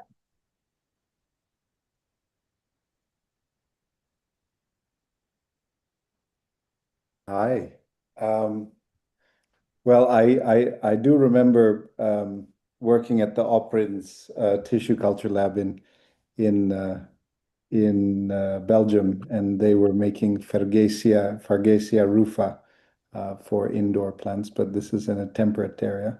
I think in Indonesia, many have tried to do these bonsai bamboos, but I think as what Mr. Lal Singh is saying, this is a kind of only a certain period of time where actually then the roots grow too much and they stress and they don't get all that they need. So I guess you could have a certain moment, let's say a year, where the bamboo's indoor, and then it would have to continue its life elsewhere.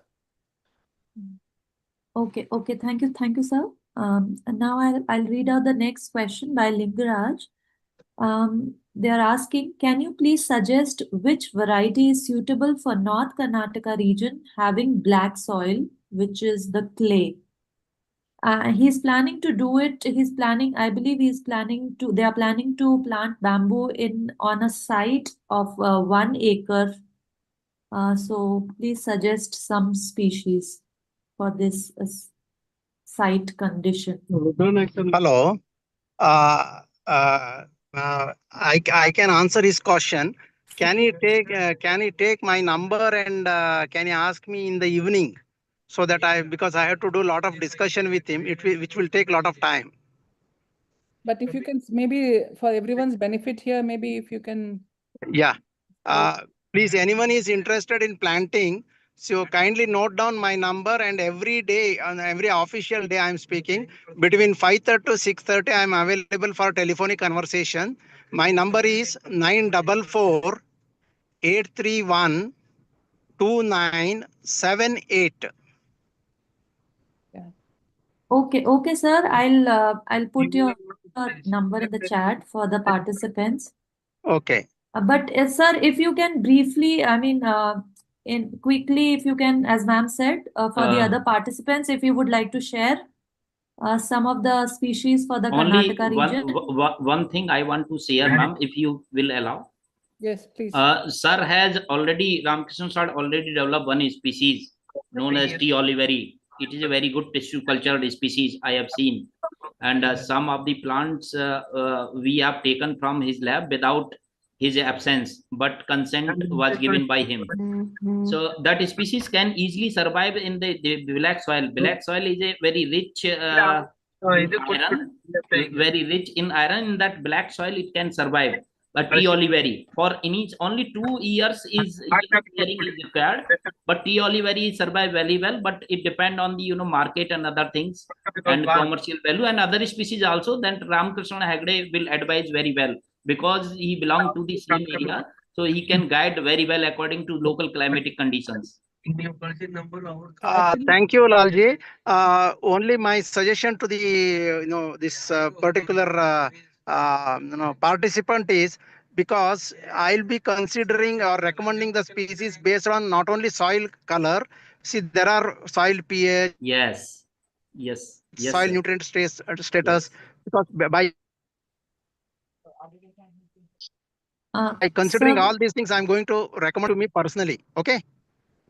Yeah, it will be good, sir. Yeah. Okay. Thank you. If some questions are there, please, because I may be disconnected because my voice is feeble, I believe. So you kindly share my number so that they can speak to me after 5:30 today also, or all working days. Okay. Between 5:30 to 6:30. Thank you. okay, thank you, sir. I have another question in the chat. I believe they are asking for pH 8.6. What are the best bamboo varieties? if the soil condition is has a pH of 8.6. Can I say something? If the pH is 8.6 or up to the 9.6, the bambusa bamboos can survive easily without any, extra efforts. But the problem is this: some speckles and other things is there, but bambusa bamboos will survive. The gigantia variety will survive very well up But to the the 9 problem, pH. sorry, the problem is harvesting will be a very difficult Yes, problem. yes. That's why I have raised the question. Harvesting is a big issue, but it can survive very well in that Yeah. pH. But tea delivery can come up even up to 8.5. No issue. Yes. Sir, the species which you have developed, it entirely different. The tissue culture plant which you have developed. So that's why I was requesting the species which you have developed, because we have already planted 2 plants we have taken from your nursery, which you have Yeah. established. It is coming very well. Even Okay. up to 9 pH, it is coming very well. We are Okay. giving the treatment of different pH and other nutrients also.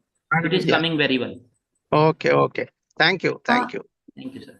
Thank you, Lal Singh sir. I believe Ram has another question to One ask. Namita is asking, actually, let her please ask. Okay, sure. You can go ahead after that. She's put in a chat box.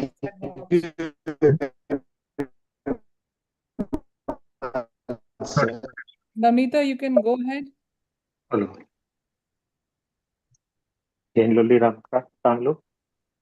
Namita Krishnan, you can go ahead. Yes, namaste.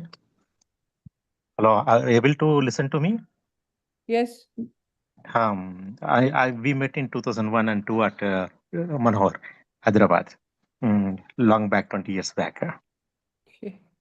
Neelam Manjunath ji? Yes, I'm trying to remember. Yes, I am into bamboo construction from past 24 years, into bamboo sector from past 30 years. First state awardee in South India on bamboo, working on bamboo. Acclaimed by INBAR and NMB or Nectar, that ever expanding, bringing new technologies. But what I could see is the South India compared to Telangana, Andhra Pradesh, Tamil Nadu, Kerala, and Karnataka. Karnataka is doing better compared to the 5 states. AP, Telangana, Tamil Nadu, and Kerala is not doing. After even National Bamboo Mission putting State Bamboo Mission also is not happening. Why can't it be online process where we go to the state, even it's not happening? We can at least lodge a complaint or take a support from the National Bamboo Mission directly. Lot people are getting afraid going beyond National Bamboo Mission or any of the government schemes. Maybe bamboo plantation or for any kind of a support which the state or the central government has to give us.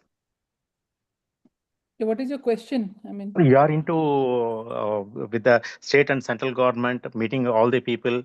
Why can't you forward this one to the government? I think I'll that's a tell you. joke. I'll tell you. One of my client, when I was doing a project, he had about 30-40 acres, and 10 acres he wanted to try for a bamboo plantation. I convinced him.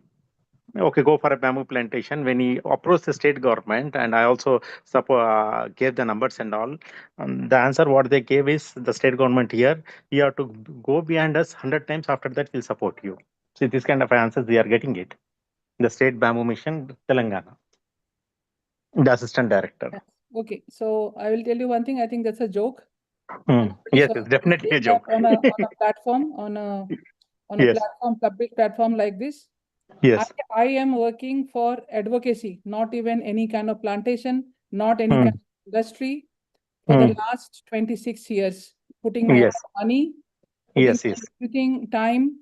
Yes. I had not a single support of a single paisa anywhere from any of the bamboo missions. Why is not happening, Neelamji? Why, when so many things they are talking, so many things, Ecology is doing they excellent. Are doing, so I'll tell you. Let me finish.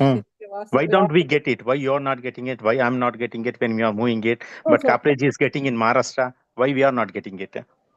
See, Karpe is a different story, and I would not like to touch there. No, not him. I'm talking about only the support. I'm not talking about individual. No. He has got close to 400 crores from the government. How he has got it? You can ask personally. That is a better question. Yes. But I have not got it. That I can tell about myself. But I wanted to work with bamboo. Yes, want to work Bamboo City, the plan what you got No, working please on this. listen to me. Please listen to Uh, me. So whatever small we can do from our side, yes. I will keep doing it, and I will keep doing in all my life. Mm. Not waiting for the government to come forward, not waiting for the central government to come forward, or not waiting for the United Nations or IPCC to come forward. I Yes. work on bamboo because I like working on bamboo, because I think I'm making a good social, contribution to the society. Great thing. And that's very important. So I tried different channels. When it works, we work. Mm. And as I said, you can say bamboo mission. The state bamboo mission gives you 250 rupees for a plant to plant. Or do you think you can do it in that? No, It's a we can't do joke. it. It's a joke. Mm. So, Yes, yes. so Mm. do we want to waste our time there? We can't waste. Yes, you And got of a course, passion. You got a passion. You are doing it. Even apart from your general architecture, working on bamboo, I also got a passion. We are working out. We never stop. Someone helps us. Someone does not. We yeah. striving. We are doing it to the people, to the society, and to the art. Let the people understand bamboo. Must explore it, and we invest our money. Sometimes we have, we don't have. Also, we think about that. Yes, yes. So now, my advice to people who come to me is that you do what you can do within your resources, within your this thing, and that's the best thing that one can do. But Yes. not such a bad story also, I'm telling you. The Mm. 15, 20 people who are in my advisory committee for Bamboo City and also for CGBMT have Mm. been my, as I said, rock Mm. support for all these Mm. years. They have known me. They have Mm. known me and they support me all these years. They have supported me, and even now they are with me. And Mm. there's several names from IS officers, Shishalam sir, Arun Bansal sir. I can name many. So Mm. there are other kind of people and there are this kind of people. Mm. So we have to see how we connect to people who are seriously doing work. Yes, yes. And that's what I do and that's what I believe in. Two And things, that's my Nilamji. One, answer to your I've question. been listening to it. I've been following from the starting. What Nitin Gadkari has told you that the moment the project starts, you tell me definitely it must support you for the huge thing what you're doing it. The next is from my side. I'm into AP and Telangana doing lot. Any support from our side or you support us, we'll definitely do it. Yes, sure. Thank you so much. Thank you. For that, what we started is as one of the plantation, what is doing it from throughout India. We will connect to you, Krishnanji, after this. You can send us a mail and we can connect to you personally. And also you can send your mail ID. I will forward to all the mail IDs that we have and people who have joined the One session. and another. We don't Yes, do it, but we know someone is doing. We connect that person to that yes, person, another yes, person. yes, yes, Definitely, we are there. Before we go from this world, we have to do something to the next generation answerable to them. yes. Thank you. Thank you. Okay. Okay. Mother bless you. Yeah, thank you. Any other question? I believe Ram has another Yeah, question. Ram, tell me. Sorry, ma'am. This is to Arif. Arif, another problem what I hear near Bangalore and Tamil Nadu, this animal problem, which is one is a monkey and another is elephant. Elephant which eats bamboo here. So most of the farmers is hesitate to plant bamboo. So as being you work in a lot of forestry and thing, how you manage this kind of challenge? Is there any solution for it? Thank you, Ram. Very interesting you mentioned elephants because actually we are developing a financial vehicle for creating coexistence between elephants that have certain habitat corridors that don't fit with human drawn lines of jurisdictions, etc. And so, trying to guide the elephants, actually using the species that was said to be an issue, the thorny bamboo, Bambusa bambos or Bambusa blumiana.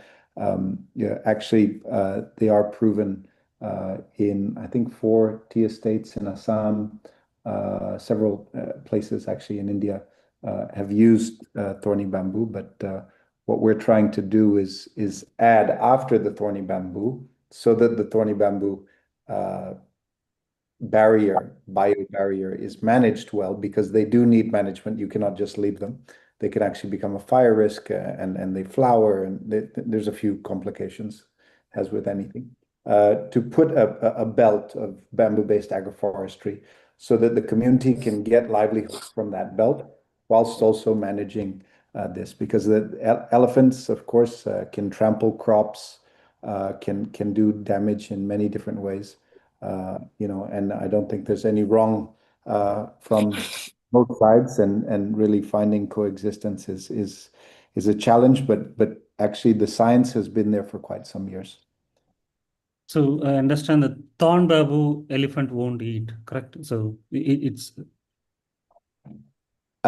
so the shoots of thorny bamboo, if it's close enough and protected by the thorns, it cannot. But elephants, I do have a photo of an elephant eating a shoot of a thorny bamboo that was on the periphery enough. So if they're not protected, elephants can eat everything. I mean, they're amazing. But yeah. One point here, the elephants are more beautiful than the bamboo. I'd rather have the elephants than anything else. Yes, well said. Well said. Thank you, sir. Thank you. And I think on that, the coexistence that I was speaking about before, we really do need to incentivize these rural communities who are in the habitat or on adjacent to the habitat corridors to be given support and resources to help restore the habitat ecosystems, because of course most of them are quite degraded, and this causes stress. So we can do a lot of win-win solutions if we design the right systems. Neela ma'am, sir, you have any more points to add, because you have Only a lot one of more point. Sorry, sir. So one point. Why isn't garments made in India at all? Whenever I buy only abroad. Bamboo Garments, yes. Yes, they're still developing, sir, here. It's such a huge market, so beautiful. Some of the bamboos, they breathe, they're very nice, they're comfortable, absolutely nice. I think you should get into that also, Neelam. You are the dada. Do it. I will say one thing about garments. I think it's very hard to do mechanical extraction of bamboo fibers. Bamboo fibers, the fiber bundles and the vascular bundles have all different sizes, and they taper, and so if you want a consistent dimension of your fiber, actually it's very hard mechanically. And then the chemical extraction of bamboo, you're looking at minimum 20,000 ton. And actually, these days, most of the new viscose and lyocell factories want kind of approaching 100,000 ton feedstock per annum, which is a huge effort. They are working on one in Indonesia right now for bamboo and others. Canopy is an amazing company that's actually working with Birla Group. And actually, I think Birla Group has the best rating in the world for their efforts. So sounds like actually India is already a great pioneer on this front. But how to integrate bamboo in that, I think to have a feedstock of quality pulp that is the high density of cellulose that they need is a challenge, and I think eucalyptus still wins, unfortunately. Thank you, everyone. Are there any more questions from any participant?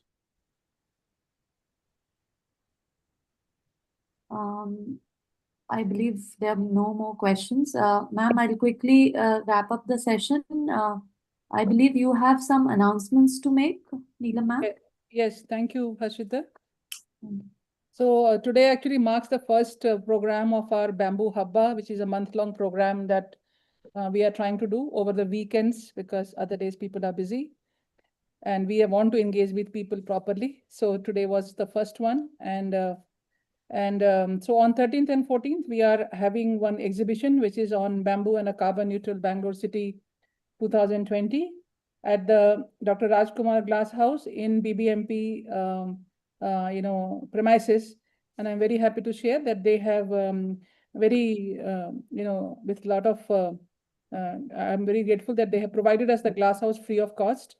And we are putting up an exhibition of the all our concepts that of Bamboo City, which is almost around 25 big posters that we are putting up. So it's also on education of what is actually Bamboo City. And then we have stalls from Indian Wood Science Institute. We have a stall from NID. We will be also having another stall where we will be, selling my book, which is Let's Build with Bamboo, at 20% discount on cash and carry on only for those 2 days. So anyone who wants to take advantage of that, then actually they can buy it then and there.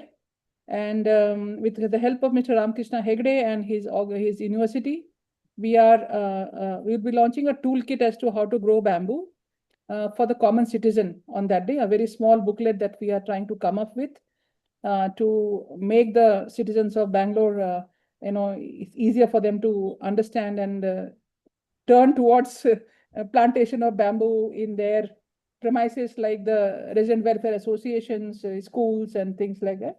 So that's what I must thank him. He has already given the material to us, and we are working on it, and it will be launched on 13th. And we also will be having a hands-on workshop from 15th to 21st.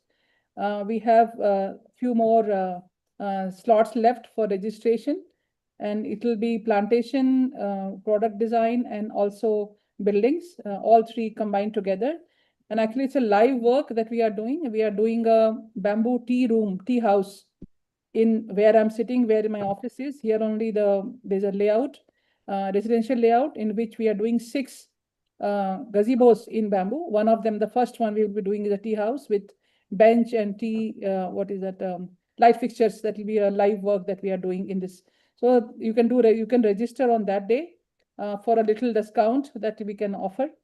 And we also would like to request all the participants to fill out the surveys that Harshita will be, sending it out to take it forward further.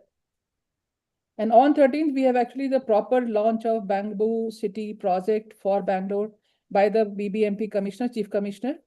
And we have Mr. Siv Shailam also will be present, and our other committee members, advisory committee members will be present with all our friends and people. And from the bamboo sector, I'm hoping all of you can come. So we will be we will be launching the exhibition, the toolkit, all these things will be there on that day. And also one very fun-filled, it's an interactive exhibition. So you are supposed to write what you think about what you heard. You enter and you say what is the most challenging problem of your city, and then you go through the whole thing, and then you come up and you write a small solution that you think can actually work. So it's interactive like that. And for smaller children and young people who would like to make something, we have about 7-8 artisans who will be there to help you. From bamboo waste that we do buildings and we do all our furniture and all that, we have a lot of bamboo waste.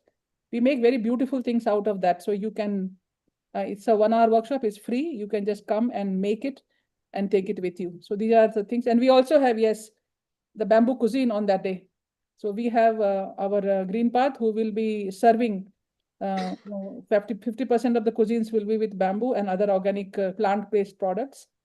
So come and enjoy, on that day. So that is from us. Yes. Thank you. Thank you. Sorry, one more small thing. So on 20th of this month, September, the next weekend, I'm speaking at Elevate, which is being launched organized by the Architects Diary. It's an architects event, and I'm taking a master class of 1 hour or something like that on the misunderstood bamboo. Because if I say Bamboo City, they think that the whole city will be made from bamboo. So what is it actually like? So that will be there. And on 27th, we have the last webinar, which is on industries with bamboo. So different industries, and we are trying to get good speakers for that. And we're trying to also get for the, as Jasim sir said, for the fabric sector and the garment sector. We're just trying all that. So 27th will be the wrapping up of the total program. Thank you so much. Thank you so much, ma'am. Excellent. Ma'am, I just Excellent. Yeah. Thank you, thank you, sir. Ma'am, I just wanted to ask if anything has to be shared from speakers. Anything? Okay. The speakers, if they want to share their anything, Arif and Ramkrishna sir and Lal Singh sir, anything that you want to share with the people who have registered for this particular webinar, so we will be sending it to them. So you can share your soft copies. We will be sending it to them, and if they want to contact you and connect with you and collaborate with you, because we work on networking, we want everyone to collaborate together and move forward. And Arif, I would like to connect to common grounds to take things forward, if it is possible. Absolutely. I will make the connection after this. They are listening. Yeah, sure. Good. Good. Yeah. Okay, thank you so much, ma'am.